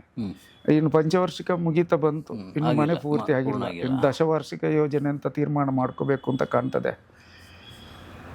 ಅದರಲ್ಲಿ ನನ್ನ ಸ್ವಯಂಕೃತ ಅಪರಾಧ ಇದೆಯೋ ಏನೋ ಅನ್ನೋ ಒಂದು ಡೌಟ್ ಇದೆ ನನಗೆ. ನೀವು ನನ್ನ ಸ್ವಂತ ಅಗ್ರಜ ಆಗಿರೋದರಿಂದ, ದೂರ್ವಾಸ ಮುನಿ ಅಗ್ರಜ ಆಗಿರೋದರಿಂದ ನಿಮ್ಮಂತರ ಹಂಚಿಕೊಳ್ಳೋದಕ್ಕೆ ನನಗೆ ಯಾವುದೇ ಮುಜುಗರ ಇಲ್ಲ. ಅಯ್ಯೋ ನಾನೀಗ ಹೇಳ್ಕೊಂಡ್ರೆ ನಾಳೆ ಏನಾದರೂ ಅನ್ಕೋತಾರೇನೋ ಆ ಭ್ರಮೆ ನನಗಿಲ್ಲ. ಭ್ರಮೆ ಹೊರತುಪಡಿಸಿ ನಾನು ಮಾತಾಡ್ತಾ ಇದ್ದೀನಿ. ಚೆನ್ನಾಗಿತ್ತು. ಸೀರಿಯಲ್ ಮಾಡ್ತಿದ್ದೆ. ಯಾವಾಗಲಾದರೂ ಸೀರಿಯಲಲ್ಲಿ ಅವಕಾಶ ಸಿಕ್ತಿತ್ತು, ಸಿನಿಮಾದಲ್ಲಿ ಕರೀತಿದ್ರು. 1/7/2024 ಕೆಲವು ದಿನಗಳ ಹಿಂದೆ 5 ಸಿನಿಮಾಗೆ ನಾನು ಬುಕ್ ಆದೆ. ಮುಂಗಡ ಬರಲಿಲ್ಲ. 5 ದೊಡ್ಡ ಬ್ಯಾನರ್ ಸಿನಿಮಾ. ಮಾತುಕತೆ ಆಯಿತು, ಪಾತ್ರ ಫಿಕ್ಸ್ ಆಯಿತು. ಎಲ್ಲೋ ಬೇರೆ ಕಡೆ ಶೂಟಿಂಗು, ಅಲ್ಲಿ ಶೂಟಿಂಗು, ಇಲ್ಲಿ ಶೂಟಿಂಗು. ನಾನು ಮನೆಯಲ್ಲೆಲ್ಲ ಮಕ್ಕಳ ಜೊತೆ, ಹೆಂಡತಿ ಜೊತೆ ಕೂತು ಚರ್ಚೆ ಮಾಡೋದು. ಈ ಸಿನಿಮಾದ ದುಡ್ಡು ಬಂದರೆ ನಮ್ಮ ಮನೆಗೆ ಈ ಕೆಲಸ ಮಾಡಿಸುವ, ಆ ಕೆಲಸ ಮಾಡಿಸುವ, ಅದು ಮಾಡಿಸುವ, ಇದು ಮಾಡಿಸುವ. ಆಗ ಮನೆ ಕೆಲಸ ಫಿನಿಶ್ ಆಗ್ತದೆ. ಮತ್ತು ನಮ್ಮ ಉಪ್ಪಿನಂಗಡಿಯ ವ್ಯವಸಾಯ ಸೇವಾ ಸಹಕಾರಿ ಸಂಘದವರು ಗೌರವ ಕೊಟ್ಟಂಥ ದುಡ್ಡಿಗೆ ಬಡ್ಡಿ ಬೆಳೆದು ಈಗ 6 ಲಕ್ಷ ಆಗ್ತಾ ಬಂದಿದೆ. ಆ ದುಡ್ಡನ್ನು ಸ್ವಲ್ಪ ಕೊಟ್ಟು ತೀರಿಸುವ ಅನ್ನೋದು ನಮ್ಮ ತೀರ್ಮಾನ, ನಮ್ಮ ನಿರ್ಧಾರ ಆಗಿತ್ತು. ನಾನು 1/7/24 ಹಿಂದಿನ ದಿನ ಬೆಂಗಳೂರಿಗೆ ಬಂದು ಟಿಫಿನ್ ಮಾಡಿ ಬರುವಾಗ ನನಗೊಬ್ಬರು ನಿರ್ದೇಶಕರದ್ದು ಕಾಲ್ ಬಂತು. ಅಣ್ಣ ಎಲ್ಲಿದ್ದೀರಿ? ನಾನು ಬೆಂಗಳೂರಿಗೆ ಬಂದಿದ್ದೀನಿ, ನಾಳೆ ಈ ಥರ ಒಂದು ಮುಹೂರ್ತ ಇದೆ, ಆ ಮುಹೂರ್ತಕ್ಕೆ ಹೋಗಬೇಕು. ಅಣ್ಣ ನನ್ನ ಸಿನಿಮಾ ಸ್ಟಾರ್ಟ್ ಆಗ್ತಿದೆ, 12 ದಿನ ನಿಮ್ಮ ಡೇಟ್ ಬೇಕು, ಪೇಮೆಂಟ್ ಬಗ್ಗೆ ಆಮೇಲೆ ಮಾತಾಡೋಣ. ಇಂಥ ಜಾಗದಲ್ಲಿ ಮುಹೂರ್ತ ಇದೆ, ಅವತ್ತು ನೀವು ಬರಬೇಕಣ್ಣ ಅಂತ. ಖಂಡಿತ ಬರ್ತೇನೆ ಅಂತ ಹೇಳಿದೆ, ಥ್ಯಾಂಕ್ಸ್ ಹೇಳಿದೆ, ಫೋನ್ ಇಟ್ಟೆ, ಮನೆಗೆ ಹೋದೆ. ಮಾರನೇ ದಿನ ಮುಹೂರ್ತಕ್ಕೆ ಹೋದೆ. ಬಿಲ್ಲಾರಿ ಅಂತ ಭರಮಪ್ಪ ಅಂತ ನನ್ನೊಬ್ಬರು ಗೆಳೆಯರಿದ್ದಾರೆ. ಓಕೆ. ಅವರೇ ಕತೆ, ಚಿತ್ರಕಥೆ, ಸಂಭಾಷಣೆ ಬರೆದು ನಿರ್ದೇಶನ ಮಾಡ್ತಿರುವಂಥ ಬಿಲ್ಲಾರಿ ಸಿನಿಮಾದ ಮುಹೂರ್ತಕ್ಕೆ ಹೋದೆ. ನಿರ್ಮಾಪಕರು ಸಿಕ್ಕಿದ್ರು, ಅವರೇ ಹೀರೋ. ಎಲ್ಲರ ಜೊತೆ ಮಾತುಕತೆ ಆಯಿತು, ಪೂಜೆ ಆಯಿತು, ಪ್ರೆಸ್ ಮೀಟು ಇತ್ತು. ಪ್ರೆಸ್ ಮೀಟ್ ಮುಗೀತು. ಪ್ರೆಸ್ ಮೀಟ್ ಮುಗಿಸಿ ಹೊರಗೆ ಬರುವಾಗ ನಾನೊಬ್ಬ ಪತ್ರಕರ್ತ ಗೆಳೆಯರು ನನ್ನನ್ನು ಕರೆದ್ರು, ಅಣ್ಣ ನಿಮ್ಮ ಜೊತೆ ಎರಡು ಮಾತಾಡಬೇಕು ಅಂತ. ಯಾವ ವಿಷಯ ಅಂದರೆ ಬನ್ನಿ ಹೇಳ್ತೀನಿ ಅಂತಂದ್ರು. ಪಕ್ಕದಲ್ಲಿ ಒಂದು ಬಂಡೆ ಇತ್ತು, ಬಂಡೆ ಮರೆ ಕರ್ಕೊಂಡೋಗಿ ಅಲ್ಲಿ ನಿಲ್ಲಿಸ್ಕೊಂಡು ಮಾತುಕತೆ ಶುರು ಮಾಡಿದ್ರು. ಅವ್ರು ಕೇಳಿದ ಮೊದಲನೇ ಪ್ರಶ್ನೆ, ದರ್ಶನ್ ಅವರು ಕೊಲೆ ಮಾಡಿದ್ರ ಬಗ್ಗೆ ನೀವೇನು ಹೇಳ್ತೀರಿ? ಆಗ್ದಾನೆ ದರ್ಶನ್ ಅವರು ಅರೆಸ್ಟ್ ಆಗಿ ಒಳಗಿದ್ರು. ಅವ್ರು ಕೇಳಿದ್ರು, ನನ್ನ ಗೆಳೆಯರು ಕೇಳಿದ್ರು, ದರ್ಶನ್ ಅವರು ಕೊಲೆ ಮಾಡಿದ್ರ ಬಗ್ಗೆ ನೀವೇನು ಹೇಳ್ತೀರಿ? ಸರ್, ದರ್ಶನ್ ಅವರು ಕೊಲೆ ಮಾಡಿದ್ದಾರೆ ಅನ್ನೋದು ನಿಮಗೆ ಹೇಗೆ ಗೊತ್ತು? ಮಾಧ್ಯಮದವ್ರಿಗೆ ಹೇಗೆ ಗೊತ್ತು? ಕಳೆದ ಇಷ್ಟು ದಿನಗಳಿಂದ ನೀವು ಚರ್ಚಿಸ್ತಾ ಇದ್ದೀರಲ್ಲ, ದರ್ಶನ್ ಕೊಲೆಗಾರ ಅಂತ. ಅವ್ರು ಕೊಲೆಗಾರ ಅನ್ನೋದಕ್ಕೆ ನಿಮ್ಮ ಹತ್ರ ಏನು ಸಾಕ್ಷಿ ಇದೆ? ಅವ್ರು ಕೊಲೆ ಮಾಡಿದ್ದಾರೆ ಅಂತ ಹೇಗೆ ಹೇಳ್ತೀರಿ? ಕಾನೂನಿದೆ, ನ್ಯಾಯಾಲಯ ಇದೆ, ಪ್ರಾಮಾಣಿಕ ಕರ್ನಾಟಕ ಪೊಲೀಸರಿದ್ದಾರೆ. ಅವರು ತೀರ್ಮಾನ ಮಾಡಬೇಕೆ ಹೊರತು ಪತ್ರಿಕೆಯವರು ಅಥವಾ ಯಾವುದೋ ಮಾಧ್ಯಮದವರು ಕೊಲೆಗಾರ ಅಂತ ಹೇಳಲಿಕ್ಕೆ ಹೇಗೆ ಸಾಧ್ಯ? ಇದು ರೆಕಾರ್ಡ್ ಆಗ್ತಾ ಇತ್ತಾ? ಹಾಂ, ರೆಕಾರ್ಡ್ ಆಗ್ತಾಯಿತ್ತು. ಅದು ವೈರಲ್ ಆಯಿತು. ಓಕೆ, ಅದು ಹೇಳ್ತೇನೆ ಕೇಳಿ. ಅದು ಇಂಟರ್ವ್ಯೂ ಒಂದು ಅರ್ಧ ಗಂಟೆ ಏನು ಮಾತುಕತೆ ಆಯಿತು. ನಾನು ದರ್ಶನ್ ಅವ್ರ ಪರವಾಗಿ ಮಾತಾಡಿದೆ, ದರ್ಶನ್ ಅವ್ರ ಬಗ್ಗೆ ಮಾತಾಡಿದೆ. ಯಾಕೆಂದರೆ ಒಬ್ಬ ವ್ಯಕ್ತಿ ಅವರ ಒಡನಾಟ ಇರಬೇಕು ಅಂತಿಲ್ಲ. ನಾನು ದರ್ಶನ್ ಅಭಿಮಾನಿ ಅಲ್ಲ ಆ ದಿನದಲ್ಲಿ, ಅಲ್ಲಿವರೆಗೂ ನಾನು ಅಭಿಮಾನಿ ಅಲ್ಲ. ಈಗ ಪಕ್ಕಾ ಅಭಿಮಾನಿ. ಯಾರು ಏನು ಮಾಡ್ತಾರೆ? ಅವತ್ತಿನವರೆಗೂ ನನಗೆ ದರ್ಶನ್ ನಮ್ಮ ಮನೆಯ ಒಬ್ಬ ಸದಸ್ಯ, ಈ ಕನ್ನಡ ಚಿತ್ರರಂಗ ಅನ್ನುವ ಕುಟುಂಬದ ಒಬ್ಬ ಸದಸ್ಯರು. ನಮ್ಮ ಕುಟುಂಬದ ಸದಸ್ಯ ಹೇಗೆ ಅನ್ನೋದು ನನಗೆ ಗೊತ್ತಿರುತ್ತೆ. ನನಗೆ ಮಾತ್ರ ಅಲ್ಲ, ಎಷ್ಟೋ ಜನರಿಗೆ ಗೊತ್ತಿರುತ್ತೆ. ನಾನೇನು ದೊಡ್ಡ ಇದಲ್ಲ ನನಗೆ ಗೊತ್ತಿದೆ ಅಂತ ಹೇಳಲಿಕ್ಕೆ. ಎಷ್ಟೋ ಜನರಿಗೆ ಗೊತ್ತಿರುತ್ತೆ. ದರ್ಶನ್ ಕೊಲೆ ಮಾಡಬಹುದೋ ಇಲ್ವೋ ಅನ್ನೋದ್ರ ಬಗ್ಗೆ ತುಲನೆ ಮಾಡುವಷ್ಟು ವಿವೇಚನೆ ನನಗಿಲ್ವಾ? ನಾನು ಅವ್ರ ಹತ್ರ ಆ ಪ್ರಶ್ನೆ ಕೇಳಿದೆ. ಆ ಪ್ರಶ್ನೆಗೆ ಉತ್ತರಕ್ಕೆ ಉತ್ತರ ಎಲ್ಲ ಆಗಿ ಮುಗೀತು. ನಾನು ಮನೆಗೆ ಬರುವಷ್ಟರಲ್ಲಿ ಅದು ಟೆಲಿಕಾಸ್ಟ್ ಆಗಿದೆ. ಆಹಾ, ಒಂದೊಂದು ಕಮೆಂಟ್ಗಳು ಮುತ್ತುಗಳು. ಯಾಕೆಂದರೆ ಆ ಕಮೆಂಟ್ ಹಾಕುವವರು ಯಾರು ಒರಿಜಿನಲ್ ಇದು ಐಡಿಯಲ್ಲಿ ಇರುವವರಲ್ಲ. ದರ್ಶನ್ ಅರೆಸ್ಟ್ ಆಯಿತು ಅಂತ ಸುದ್ದಿ ಬರುವುದಕ್ಕಿಂತ ಕೆಲವು ದಿನಗಳ ಹಿಂದೆ ಲಕ್ಷಾಂತರ ಫೇಕ್ ಅಕೌಂಟ್ ಕ್ರಿಯೇಟ್ ಆಯಿತು. ದರ್ಶನ್ ಪರವಾಗಿ ಯಾರು ಮಾತಾಡ್ತಾರೆ, ಯಾರು ಬರೀತಾರೆ, ಅವರಿಗೆ ಕೆಟ್ಟ ಕೊಳಕು ಭಾಷೆಯಲ್ಲಿ ಕಮೆಂಟ್ ಮಾಡಲಿಕ್ಕೆ ಮತ್ತು ದರ್ಶನ್ ಅವರನ್ನು ತುಳಿಲಿಕ್ಕೆ, ಅವರಿಗೆ ಕೆಟ್ಟದಾಗ ಬರೀಲಿಕ್ಕೆ ಕ್ರಿಯೇಟ್ ಆದಂತಹ ಕೆಲವು ಫೇಕ್ ಅಕೌಂಟ್ಗಳಿದೆ. ಕೆಲವು ಮಾತ್ರ, ಲಕ್ಷಾಂತರ ಫೇಕ್ ಅಕೌಂಟ್ಗಳಿದೆ. ನಾನು ಹೇಳಿಕೆ ಕೊಟ್ಟಂಥ ಆ ವಿಡಿಯೋಗೆ ಸಾವಿರಾರು ಮೆಸೇಜ್ಗಳು ಬಂತು, ಅಂದರೆ ಕಮೆಂಟ್ಗಳು ಬಂತು. ಕೆಟ್ಟ ಕೊಳಕು. ಅವನು ಮುದುಕನಿಗೆ ಕೂದಲು ಮಾತ್ರ ಬಿಳಿಯಾಗಿದೆ, ಅವನಿಗೆ ಬುದ್ಧಿ ಬೆಳೆದಿಲ್ಲ. ಈಗ ನೀವೇನು ನನ್ನನ್ನು ಸಂದರ್ಶನ ಮಾಡ್ತಿದ್ದೀರಿ, ಇದು ಟೆಲಿಕಾಸ್ಟ್ ಆದ ತಕ್ಷಣ ನೀವು ಕಮೆಂಟ್ ಬಾಕ್ಸ್ಗೆ ಹೋಗಿ ನೋಡಿ. ಅದು ಬರುತ್ತೆ ಅಂತ ಗೊತ್ತು ನನಗೆ. ಅವನು ಮುದುಕ, ಅವನು ಕೂದಲು ಮಾತ್ರ ಬಿಳಿಯಾಗಿದೆ, ಬುದ್ಧಿ ಬೆಳೆದಿಲ್ಲ, ಇವನು ಇಂಥವನು ಅಂಥವನು, ಏನೇನೋ ಕಮೆಂಟ್ ಬರುತ್ತೆ. ನಿರೀಕ್ಷೆ ಇದೆ, ಬಂದೇ ಬರುತ್ತೆ. ಅವತ್ತು ಅಲ್ಲಿ ಮಾತುಕತೆ ಆದಮೇಲೆ ಏನು ಈ 4-5 ಸಿನಿಮಾ ನನಗೆ ಕಮಿಟ್ ಮಾಡಿಸಿದ್ರಲ್ಲ, ಅವರ ಪತ್ತೆ ಇಲ್ಲ. ಶೂಟಿಂಗ್ ಶುರು ಆಗಿದೆ. ನನ್ನ ಹತ್ರ ಯಾರು ಮಾತಾಡಿದ್ರು ಆ ಸಿನಿಮಾಗೆ, ಅವರಿಗೆ ನಾನು ಫೋನ್ ಮಾಡೋದು ನಿರೀಕ್ಷೆ. ಮನೆಯಲ್ಲಿ ಮಾತುಕತೆ ಆಗಿದೆ, ಅದಾಗಬೇಕು ಇದಾಗಬೇಕು ಅಂತ. ಅವ್ರಿಗೆ ಫೋನ್ ಮಾಡಿದ್ರೆ ಅವ್ರು ಫೋನ್ ತೆಗಿತಿಲ್ಲ. ನನ್ನ ಮುಹೂರ್ತ 1/7/24ಗಿಂತ ಮೊದಲು ಒಬ್ಬರು ಫೋನ್ ಮಾಡಿದ್ರು ಅಂತ ಹೇಳಿದ್ನಲ್ಲ, ನಾನು ಮನೆಗೆ ಹೋಗುವಾಗ ಇಲ್ಲಿ ಬೆಂಗಳೂರಲ್ಲಿ. ಆ ಮನುಷ್ಯನಲ್ಲಿಗೆ ನನ್ನ ಶಿಷ್ಯ ಒಬ್ಬರು ಹೋದರು ಪಾತ್ರ ಕೇಳಿಕೊಂಡು. ಅಲ್ಲೇನೋ ಮಾತುಕತೆ, ಅವರು ಪಾತ್ರ ಫಿಕ್ಸ್ ಆಗಲಿಲ್ಲ ಅಂತ ಕಾಣ್ತದೆ. ಆಗ ಇವರು ಒಂದು ಮಾತು ಕೇಳಿದ್ರು, ನಮ್ಮ ಗುರುಗಳಿಲ್ವಾ, ಮಠ ಸರ್ ಇಲ್ವಾ, ಏನ್ರಿ ದರ್ಶನ್ ಪರವಾಗಿ ಮಾತಾಡ್ಬಿಟ್ಟು ಅವ್ರ ಹೆಸರೆಲ್ಲ ಹಾಳಾಗ್ಬಿಟ್ಟಿದೆ, ನಾವು ಹಾಕೊಂಡ್ರೆ ನಮ್ಮ ಸಿನಿಮಾ ಓಡಲ್ಲ, ಅದಕ್ಕೆ ಅವ್ರನ್ನ ಈ ಸಲ ಡ್ರಾಪ್ ಮಾಡಿ. ಅದು ಹೆಂಗೆ ಸರ್? ದರ್ಶನ್ ಪರವಾಗಿ ಮಾತಾಡಿದ ತಕ್ಷಣ ಹೆಸರು ಹಾಳಾಗುವುದು ಹೇಗೆ ಸರ್? ದರ್ಶನ್ ಪರವಾಗಿ ಅಂದರೆ ದರ್ಶನ್ ಮಾಡಿರುವಂಥ ಈ ಅವರ ಮೇಲಿರುವ ಆರೋಪದ ಅದ್ರ ಪರ ಅಲ್ಲ. ನಾನು ಅದ್ರ ಪರ ಅಲ್ಲ, ನಾನು ದರ್ಶನ್ ಪರ. ಅವ್ರ ವ್ಯಕ್ತಿತ್ವ ಬಗ್ಗೆ. ಒಂದು ವೇಳೆ ಅವ್ರು ಕೊಲೆ ಮಾಡಿದಾರ, ಕಾನೂನು ಪ್ರಕಾರ ಅವ್ರಿಗೆ ಏನು ಶಿಕ್ಷೆ ಆಗುತ್ತೆ ಆಗ್ಲಿ. ನಾವ್ ಯಾರು ಕೊಲೆಗಾರ ಅಂತ ತೀರ್ಮಾನ ಮಾಡ್ಲಿಕ್ಕೆ? ನಾನು ಅದನ್ನು ಹೇಳೋದು. ನ್ಯಾಯಾಲಯ ಇದೆ, ನ್ಯಾಯಾಧೀಶರಿದ್ದಾರೆ, ಪ್ರಾಮಾಣಿಕ ಪೊಲೀಸರು ಇದ್ದಾರೆ, ಅವ್ರು ಕಂಡು ಹಿಡಿಯುತ್ತಾರೆ. ಆದರೆ ಇಲ್ಲೊಂದು ಸಣ್ಣ ತಪ್ಪು ನಡೆದಿದೆ ಅಂತ ನನಗೆ ಅನಿಸುತ್ತೆ ಸರ್. ನಾನು ಇದನ್ನು ಹೇಳೋದು ಸರಿನೋ ತಪ್ಪು ನನಗೆ ಗೊತ್ತಿಲ್ಲ. ನಾನು ಇದಕ್ಕೆ ಪೂರಕವಾಗಿ ಒಂದು ಮಾತು ಹೇಳಲಿಕ್ಕೆ ಇಷ್ಟಪಡ್ತೀನಿ ಸರ್. 2022ರಲ್ಲಿ ಚನ್ನರಾಯಪಟ್ಟಣದಲ್ಲಿ ಒಂದು ಕೊಲೆ ನಡೆಯುತ್ತೆ ಸರ್. ಒಬ್ಬ ಆಟೋ ಡ್ರೈವರ್ ಒಬ್ಬ ರೈತನ ಪತ್ನಿಗೆ ಸೇಮ್ ಇದೇ ಥರ, ಅವನ ಹೆಸರು ಎತ್ಕೊಳ್ಳೋದಕ್ಕೂ ನನಗೆ ಮನಸ್ಸು ಬರ್ತಾ ಇಲ್ಲ, ಅದಕ್ಕೋಸ್ಕರ ಆತ ಮಾಡಿದ ಹಾಗೆ ಒಬ್ಬ ಆಟೋ ಡ್ರೈವರ್ ಒಬ್ಬ ರೈತನ ಪತ್ನಿಗೆ ಮೆಸೇಜ್ ಕಳಿಸ್ತಿದ್ದ ವಾಟ್ಸಪ್ಪಲ್ಲಿ ತುಂಬ ದಿನಗಳಿಂದ. ಇದು ರೈತನಿಗೆ ಗೊತ್ತಾಯಿತು. ರೈತ ತನ್ನ ಗೆಳೆಯರ ಜೊತೆ ಚರ್ಚೆ ಮಾಡ್ದ. ಈ ಆಟೋ ಬಾಡಿಗೆ ಮಾಡ್ಕೊಂಡು ಒಂದು ಕಡೆ ಹೋದ, ಪಾರ್ಟಿ ಮಾಡಿದ್ರು, ಅವನನ್ನು ಮುಗಿಸಿದ್ರು. ಈ ಮುಗಿಸೋದನ್ನು ಇಬ್ಬರು ದೃಕ್ಸಾಕ್ಷಿಗಳು ನೋಡಿದ್ರು. ಕೇಸ್ ಆಯಿತು, ಚಾರ್ಜ್ ಶೀಟ್ ಆಯಿತು. ಚಾರ್ಜ್ ಶೀಟ್ ಆಗಿ 10 ದಿನದೊಳಗೆ ನನ್ನ ಶಿಷ್ಯ, ಅಂದರೆ ನಾನು ಸೀರಿಯಲ್ ನಿರ್ದೇಶನ ಮಾಡುವಾಗ ಎಲ್ಲ ನನ್ನ ಸೀರಿಯಲ್ಗಳಲ್ಲೂ ಪಾತ್ರ ಕೊಡ್ತಿದ್ದಂಥ ಒಬ್ಬ ಹುಡುಗ ಇದ್ದ, ಚನ್ನರಾಯಪಟ್ಟಣದ ಹುಡುಗ. ಆತ ಈಗ ಲಾಯರು, ಹಾಸನ ಜಿಲ್ಲೆಯಲ್ಲಿ ಅವನೊಬ್ಬ ಲಾಯರು. ಆ ಹುಡುಗ ಈ ಚಾರ್ಜ್ ಶೀಟ್ ಆದ 10 ದಿನದಲ್ಲಿ ಇವರು 5 ಜನನ 6 ಜನನೋ ಸರಿಯಾಗಿ ನೆನಪಿಲ್ಲ, ಅವರಿಗೆ ಜಾಮೀನು ಕೊಡಿಸ್ತಾರೆ. ಅದು ಕೊಲೆ. ಆತಂದು ಪ್ರಕರಣ ಇದೆ. ಇನ್ನೊಬ್ಬರ ಪತ್ನಿಗೆ ಅಶ್ಲೀಲ ಫೋಟೋ ಕಳಿಸಿರುವಂಥ ಪ್ರಕರಣ, ಅದು ಕೊಲೆ. ಅದಕ್ಕೆ ಜಾಮೀನು ಸಿಗುತ್ತೆ. ಈಗ ದರ್ಶನ್ ಮತ್ತು ತಂಡ ಏನು ಮಾಡಿದೆ, ಕೊಲೆಗಾರರು ಕೊಲೆ ಮಾಡಿದ್ದಾರೆ ಅಂತ ಹೇಳ್ತಿದ್ದಾರೋ, ಇದೇನು ಪ್ರಪಂಚದಲ್ಲಿ ಯಾರೂ ಮಾಡದೇ ಇರುವಂಥ ಕೃತ್ಯನ. ನಾನು ದರ್ಶನ್ ಅವರ ಕೃತ್ಯನ ಸಮರ್ಥಿಸ್ತಾ ಇಲ್ಲ. ದರ್ಶನ್ ಅವರು ಒಂದು ವೇಳೆ ಕೊಲೆ ಮಾಡಿದರೆ ಅವರಿಗೆ ಶಿಕ್ಷೆ ಏನು ಕಾನೂನು ಪ್ರಕಾರ ಶಿಕ್ಷೆ ಆಗುತ್ತೋ ಅದು ಆಗಲೇಬೇಕು. ಹಾಗಾದರೆ ಅಲ್ಲಿ ಸಿಗುವ ಜಾಮೀನು ಇಲ್ಲಿ ಯಾಕೆ ಸರ್ ಸಿಗಲ್ಲ? ಒಬ್ಬ ರಾಜಕಾರಣಿ ಬೇಡ, ಹಿಂದೊಮ್ಮೆ ಆ ಸ್ಟ್ಯಾಂಪ್ ಪೇಪರಲ್ಲಿ ಯಾರೋ ಒಬ್ಬ ಸ್ಟ್ಯಾಂಪ್ ಪೇಪರ್ ಫೋರ್ಜರಿ ಮಾಡಿ 3,000 ಚಿಲ್ಲರೆ ಕೋಟಿ ಫೋರ್ಜರಿ ಮಾಡಿ ಜೈಲಿಗೆ ಹೋದನ್ನು ಕೂಡ ಸ್ಟಾರ್ ಹೋಟೆಲ್ ಟ್ರೀಟ್ಮೆಂಟ್ ಕೊಟ್ಟಿದ್ದಾರೆ, AC ಕೊಟ್ಟಿದ್ದಾರೆ, ಫ್ಯಾನ್ ಕೊಟ್ಟಿದ್ದಾರೆ, ಫೋನ್ ಕೊಟ್ಟಿದ್ದಾರೆ, TV ಕೊಟ್ಟಿದ್ದಾರೆ. ಪಾಪ ನಮ್ಮ ದರ್ಶನ್ ಏನು ಸರ್ ತಪ್ಪು ಮಾಡಿದ್ದಾರೆ? ಅವರು ಆಪಾದಿತರು ಅಷ್ಟೇ, ಅಪರಾಧಿ ಅಲ್ಲ. ಆಪಾದಿತರು. ಅಪರಾಧಿ ಅಂತ ತೀರ್ಮಾನ ಮಾಡಬೇಕಂದ್ರೆ ಕೋರ್ಟು, ನ್ಯಾಯಾಲಯ, ನ್ಯಾಯಾಧೀಶರು ತೀರ್ಮಾನ ಮಾಡಬೇಕು. ನಾನು ಅಲ್ಲಿಂದ ಬರ್ತೀನಿ ಸರ್. ಇದು ನನ್ನೊಂದು ಉದಾಹರಣೆ ಕೊಟ್ಟೆ ಅಷ್ಟೇ, ಇಲ್ಲಿಂದ ಅಲ್ಲಿಗೆ ಅಂತ. ಸರ್, ದರ್ಶನ್ ಪರವಾಗಿ ನಾನು ಮಾತಾಡಿದ ಮೇಲೆ ಮುಂದಿನ 15ರಿಂದ 18 ತಿಂಗಳು ನನಗೆ ಕೆಲಸ ಇಲ್ಲ ಸರ್. ನನಗೆ ಬುಕ್ ಮಾಡಿದ್ದ ಸಿನಿಮಾದವರು ಕೂಡ ನನ್ನನ್ನು ಹೊರಗೆ ಕೈ ಬಿಟ್ಟರು, ದರ್ಶನ್ ಪರವಾಗಿ ಮಾತಾಡಿದೆ ಅಂತ. ಆಗ ನನಗೆ ಅರ್ಥ ಆಯಿತು, ಕನ್ನಡ ಚಿತ್ರರಂಗದಲ್ಲಿ ದರ್ಶನ್ ವಿರುದ್ಧವಾಗಿ ಚಿತ್ರರಂಗದ ಒಳಗೆ ಎಷ್ಟು ಜನರು ಇದ್ದಾರೆ ಅಂತ. ಈಗಲೂ ಪ್ರತಿದಿನ ನನಗೆ ಅನುಭವ ಆಗ್ತಾ ಇದೆ. ದರ್ಶನ್ ಪರವಾಗಿ ಮಾತಾಡಿದ್ದರಿಂದ ನನಗೆ ಯಾವ ರೀತಿಯ ಟಾರ್ಚರ್ ಕೊಡಲಾಗ್ತಿದೆ, ಏನೇನು ಆಗ್ತಿದೆ ಅನ್ನೋದು ನನಗೆ ಈಗಲೂ ಅರ್ಥ ಆಗ್ತಿದೆ ಸರ್. ಸರ್, ದರ್ಶನ್ ಏನು ಸರ್ ಮಾಡಿದ್ದಾರೆ ಇವರಿಗೆಲ್ಲ? ಆ ಮನುಷ್ಯ ಒಬ್ಬ ಇದ್ದಿದ್ರೆ ಹೊರಗೆ ನಮ್ಮ ಚಿತ್ರರಂಗ ಇಂತಹ ಅಧೋಗತಿಗೆ ಇಳಿತಿರ್ಲಿಲ್ಲ ಸರ್. ಸುಮ್ಮನೆಲ್ಲ ಅವರ ಫ್ಯಾನ್ಗಳು ಡಿ ಬಾಸ್ ಅಂತ ತಲೆ ಮೇಲೆ ಹೊತ್ತು ಮೆರೆಸೋದು. ಅವ್ರು ತಪ್ಪು ಮಾಡಿಲ್ಲ ಅನ್ನೋದು ನಿಜ ಸರ್. ನನ್ನ ಮನೆ ಅರ್ಧಕ್ಕೆ ನಿಂತೋಯ್ತು.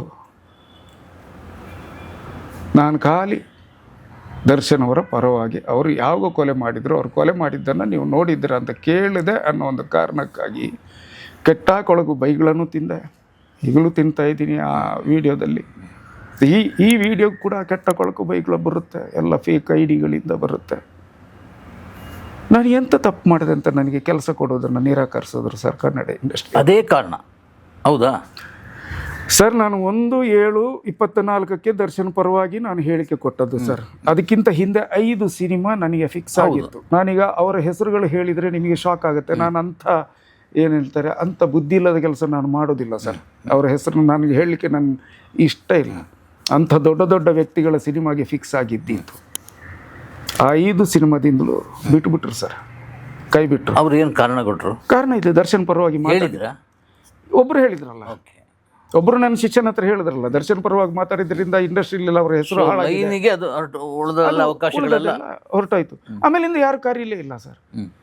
TV ಚಾನಲ್ ಅವರಾದ್ರು ಕರೆದ್ರ, ಅವ್ರಿಗೂ ದರ್ಶನ್ ಮೇಲೆ ಇಷ್ಟೊಂದು ಸಿಟ್ಟಿದೆಯಾ ಅಂತ ನನಗೆ ಗೊತ್ತಿಲ್ಲ ಸರ್. ಕಿರುತೆರೆಯಲ್ಲೂ ಮಾಡ್ತಾ ಇದ್ದೆ, ನಾನು ಮಾಡ್ತಿದ್ದೆ. ಅಮೃತಧಾರೆ ಮಾಡ್ತಿದ್ದೆ. ಅಮೃತಧಾರಲ್ಲಿ ಮಲ್ಯ ತಾತನ ಪಾತ್ರ ಮಾಡ್ತಿದ್ದೆ, ಮೂಗುನ ಪಾತ್ರ ಮಾಡ್ತಿದ್ದೆ. ಆಮೇಲೆ ಬಾಯಿ ಬಂತು. ತುಂಬ ಖುಷಿ ಕೊಟ್ಟಂತ ಸೀರಿಯಲ್, ತುಂಬ ಖುಷಿ ಕೊಟ್ಟಂತ ತಂಡ. ಅದಾದ್ಮೇಲೆ ಈಗ ನನ್ನ ಪಾತ್ರ ಅದರಲ್ಲಿ ಇಲ್ಲ. ಬೇರೆ ಯಾವ ಚಾನಲ್ ಅವ್ರಿಗೂ ಯಾಕೆ ಸರ್ ನಾನು ಕಾಣಲೇ ಇಲ್ವಾ? ಕಂಡಿದ್ದೆ ಸರ್.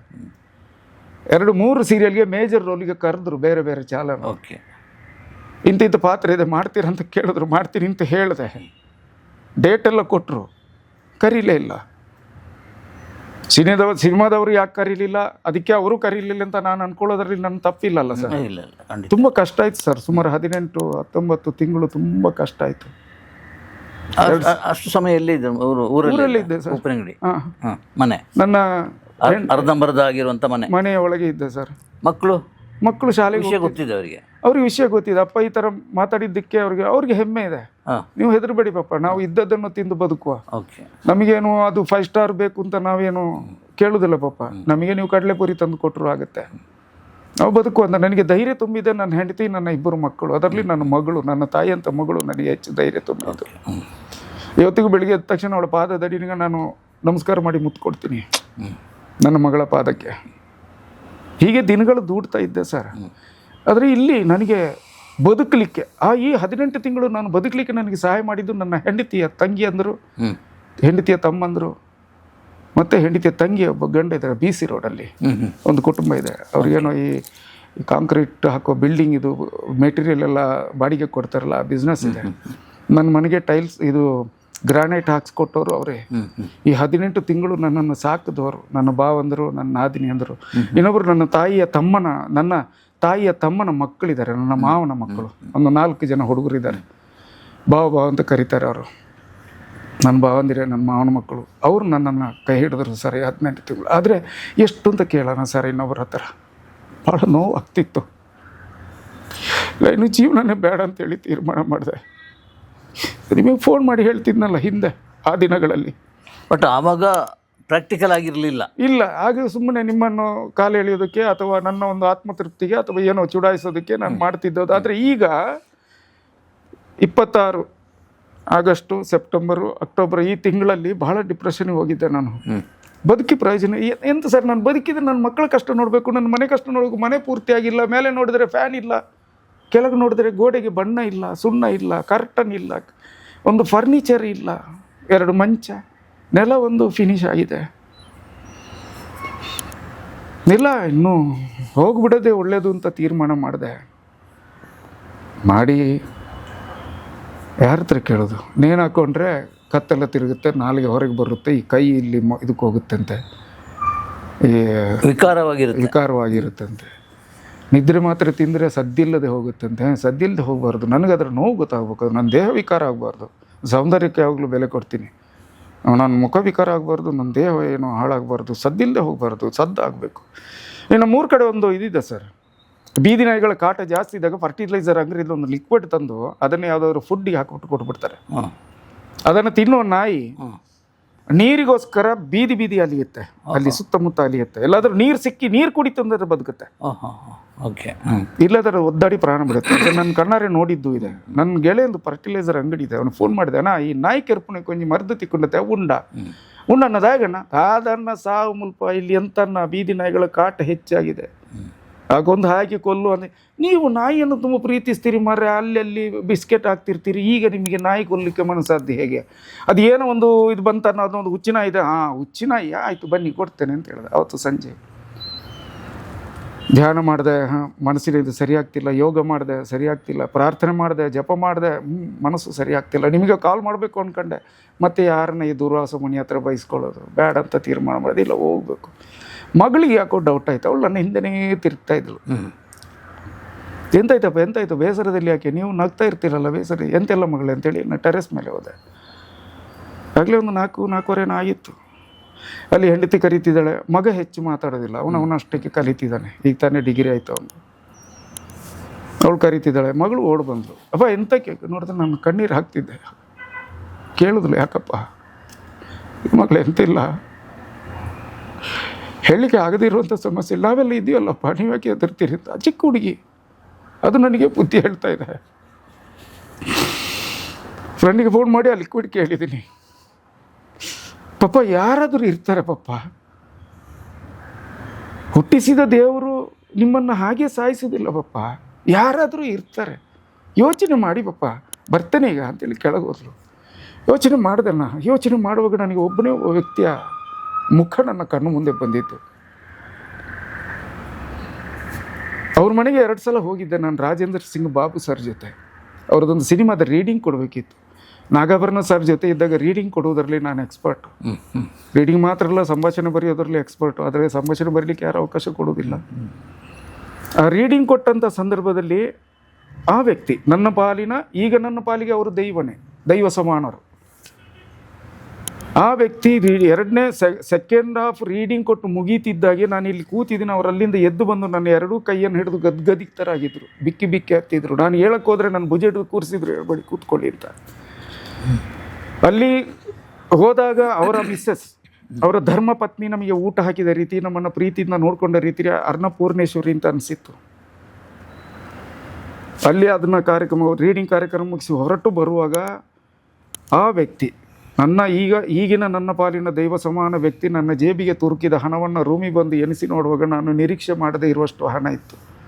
ರೀಡಿಂಗ್ ಕೊಟ್ಟರೆ ಇಷ್ಟು ದುಡ್ಡು ಸಿಗುತ್ತಾ ಅಂತ ಅಂದ್ಕೊಂಡೆ. ಈ ಮನುಷ್ಯ ನನಗೆ ಯಾಕೆ ಮೊದಲೇ ಪರಿಚಯ ಆಗಲಿಲ್ಲ ಅಂತಲೂ ಅಂದ್ಕೊಂಡಿದ್ದು ಎಷ್ಟೋ ಸಲ ಇದೆ. ಆ ವ್ಯಕ್ತಿನೇ ರಾಕ್ಲೈನ್ ವೆಂಕಟೇಶ್. ಆ ವ್ಯಕ್ತಿಯ ನೆನಪಾಗ್ತಿದ್ದಂಗೆ ನಾನು ಬೇರೆ ಏನು ಯೋಚನೆ ಮಾಡಲಿಲ್ಲ. ಟೆರೆಸಲ್ಲೇ ನಿಂತ್ಕೊಂಡು ಮೊಬೈಲ್ ತೆಗೆದು ವೀಡಿಯೋ ಮಾಡಿದೆ, ನನ್ನ ಕಷ್ಟಗಳನ್ನು ಹೇಳ್ಕೊಂಡೆ. ಫೋನ್ ಮಾಡಬೇಕು ಅಂತ ಅಂದ್ಕೊಂಡೆ, ಫೋನ್ ಮಾಡೋ ಬ್ಯುಸಿಲಿ ಅವರು ಎಲ್ಲಿ ನನ್ನ ಫೋನ್ ತೆಗಿಯಲ್ಲ ಅನ್ನೋ ಭಯ ನನಗೆ. ಮತ್ತು ಅವರು ಎಲ್ಲಾದರೂ ಮೀಟಿಂಗಲ್ಲಿದ್ದಾಗ ಫೋನ್ ತೆಗಿಯೋಕ್ಕಾಗದಿದ್ರೆ ನನಗೆ ಅಂದ್ಕೊಳ್ತೀನಿ ನಾನು, ಇವರು ಫೋನ್ ತೆಗಿಲಿಲ್ಲ ಅಂತ. ಫೋನ್ ತೆಗೆದ್ರೆ ಅವ್ರು ಬ್ಯುಸಿಲಿದ್ದಾಗ ನಾನು ಹೇಳುವಂಥ ವಿಷಯಗಳನ್ನು ಕೇಳಿಸ್ಕೊಳ್ಳೋದಕ್ಕೆ ಅವರಿಗೆ ಟೈಮ್ ಇದೆಯೋ ಇಲ್ವೋ ಅನ್ನೋ ಯೋಚನೆ. 1 ನಿಮಿಷ 1.5 ನಿಮಿಷದೇನೋ ವೀಡಿಯೋ ಕಳಿಸ್ತೇನೆ. ಸಂಜೆ 5 ಗಂಟೆ 5 ನಿಮಿಷ ಆಗಿತ್ತು, ಸೆಂಡ್ ಆಯಿತು. ಮತ್ತು ನಾನು ನೋಡಲಿಕ್ಕೆ ಹೋಗಲಿಲ್ಲ, ಕೆಳಗೆ ಬಂದೆ. ಮಗಳು ಯಾಕೋ ನಾನು ತುಂಬ ಡಿಸ್ಟರ್ಬ್ ಆಗಿದ್ದೀನಿ ಅಂತ ಅವಳಿಗೆ ಅನಿಸಿ ಅವಳು ಬಾಪಪ್ಪ ನಾವು ರಸ್ತೆ ಬದಿಗೆ ಹೋಗೋಣ ಅಂತಂದು ಅಲ್ಲಿಂದ ರಸ್ತೆ ಬದಿಲಿ ನಡೀತಾ ಇದ್ದೆ. ಆಗ 5 ಗಂಟೆ 40 ನಿಮಿಷ ಆಗಿದೆ. ಒಂದು ಫೋನ್ ಬಂತು, ತೆಗೆದು ನೋಡ್ತೀನಿ, ರಾಕ್ಲೈನ್ ವೆಂಕಟೇಶ್ ಸರ್. ರಿಸೀವ್ ಮಾಡಿದೆ, ಕೈ ನಡುಗ್ತಾಯಿತ್ತು, ರಿಸೀವ್ ಮಾಡಿದೆ. ಕೇಳ್ತಾ ಹೋದರು, ನಾನು ಹೇಳ್ತಾ ಹೋದೆ. ಎಷ್ಟು ಬೇಕು ಅಂತ ಕೇಳಿದ್ರು. ಎಷ್ಟು ಬೇಕು ಅಂತ ನನಗೆ ಹೇಳೋಕ್ಕೆ ಗೊತ್ತಾಗ್ತಿಲ್ಲ ಅಂತ ಹೇಳಿದೆ. ಮಗನ ಹತ್ರ ಕೇಳಿ ಹೇಳ್ತೀನಿ ಅಂತ. 5:30 ಮಗ ಬಂದ ಕಾಲೇಜಿಂದ. ಕೂತ್ಕೊಂಡು ಚರ್ಚೆ ಮಾಡಿದೆ. ಅವನ ಫೀಸ್ ಎಷ್ಟು, ಮಗಳ ಫೀಸ್ ಎಷ್ಟು, ನಮಗೆ ಏನು ಬೇಕು ಟೋಟಲ್ ಮಾಡಿ ಅವರಿಗೆ ಮೆಸೇಜ್ ಮಾಡಿದೆ. ಫೋನ್ ಬಂತು ಅವ್ರದ್ದು, ನನ್ನ ಮ್ಯಾನೇಜರ್ ಫೋನ್ ಮಾಡ್ತಾರೆ ಅಂತ. ಪಾಪ ಪ್ರಕಾಶ್ ಅಂತಲೇನೋ ಅವ್ರ ಹೆಸರು. ಇವರು ದೇವರಾದರೆ, ರಾಕ್ಲೈನ್ ವೆಂಕಟೇಶ್ವರ ದೇವರಾದರೆ, ಆ ಮ್ಯಾನೇಜರು ದೇವರ ಪಕ್ಕದಲ್ಲಿ ಇರುವಂಥ ಒಬ್ಬ ದೇವದೂತ. ತುಂಬ ಅದ್ಭುತವಾಗಿ ಮಾತಾಡಿದ್ರು. ಮಾರನೇ ದಿನ ನನ್ನ ಅಕೌಂಟಲ್ಲಿ ಸ್ವಲ್ಪ ಹಣ ಇತ್ತು. ತಕ್ಷಣ ಫೋನ್ ಬಂತು, ಮನೆಗೆ ಬೇಕಾದ ಸಾಮಾನು ತಂದಾಕಿ ಬಾಕಿದು ಇವತ್ತು ಸಂಜೆ ಒಳಗೆ ಬರುತ್ತೆ ಅಂತ. ಸಂಜೆ ಅಷ್ಟೊತ್ತಿಗೆ ದೊಡ್ಡ ಒಂದು ಅಮೌಂಟ್ ನನ್ನ ಅಕೌಂಟಲ್ಲಿ ಇತ್ತು. ಮಗನ ಅರ್ಧ ಫೀಸ್ ಕಳಿಸ್ದೆ, ಮಗಳ ಫೀಸ್ ಕ್ಲಿಯರ್ ಮಾಡಿದೆ. ರಾಕ್ಲೈನ್ ವೆಂಕಟೇಶ್ ಅವರು ಯಾರಾದರೂ ನಿಮ್ಮ ಪಾಲಿನ ಸಾಕ್ಷಾತ್ ದೇವರು. ತಿರುಪತಿ ತಿರುಮಲ ಅವರು ನನ್ನ ಪಾಲಿಗೆ. ಅದಾದಮೇಲೆ ನಾನು ಅವರಿಗೆ ಥ್ಯಾಂಕ್ಸ್ ಹೇಳಿದೆ. ಅವರ ಮಿಸ್ಸಸ್ ನನಗೆ ಅನ್ನ ಕೊಟ್ಟಂಥ ಅನ್ನಪೂರ್ಣೇಶ್ವರಿಗೆ ಥ್ಯಾಂಕ್ಸ್ ಹೇಳಿ ಅವರಿಗೆ ಫೋನ್ ಮಾಡಿದೆ, ಮೆಸೇಜ್ ಕಳಿಸಿ. ಅವ್ರಿಗೆ ಹೆಚ್ಚು ಫೋನ್ ಮಾಡಲಿಕ್ಕೆ ಆಗೋದಿಲ್ಲ, ವಾಟ್ಸಪ್ಪಲ್ಲಿ ಮೆಸೇಜ್ ಮಾಡ್ತಿದ್ದೆ. ಅವ್ರ ಜೊತೆ, ಅವರ ಮ್ಯಾನೇಜರ್ ಜೊತೆ ನಾನು ನಿರಂತರ ಸಂಪರ್ಕದಲ್ಲಿದ್ದೆ. ಹೀಗೆ ಫೀಸ್ ಕಟ್ಟಿ 1 ತಿಂಗಳು ಕಳೀತಿದ್ದಂಗೆ ಮ್ಯಾನೇಜರ್ದು ಫೋನ್ ಬಂತು.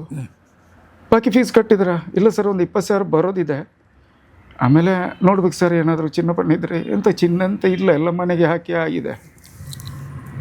ನೋಡ್ಬೇಕು ಸರ್, ಅದನ್ನು ಇರೀ ಅದೇನು ಮಾಡ್ಕೋಬೇಡಿ, ನಾನು ಸರ್ ಹತ್ರ ಮಾತಾಡ್ತೀನಿ ಅಂದರು. ಅವತ್ತು ಸಂಜೆ ನನ್ನ ಅಕೌಂಟಲ್ಲಿ ಇನ್ನೊಂದಷ್ಟು ದುಡ್ಡಿತ್ತು ಸರ್.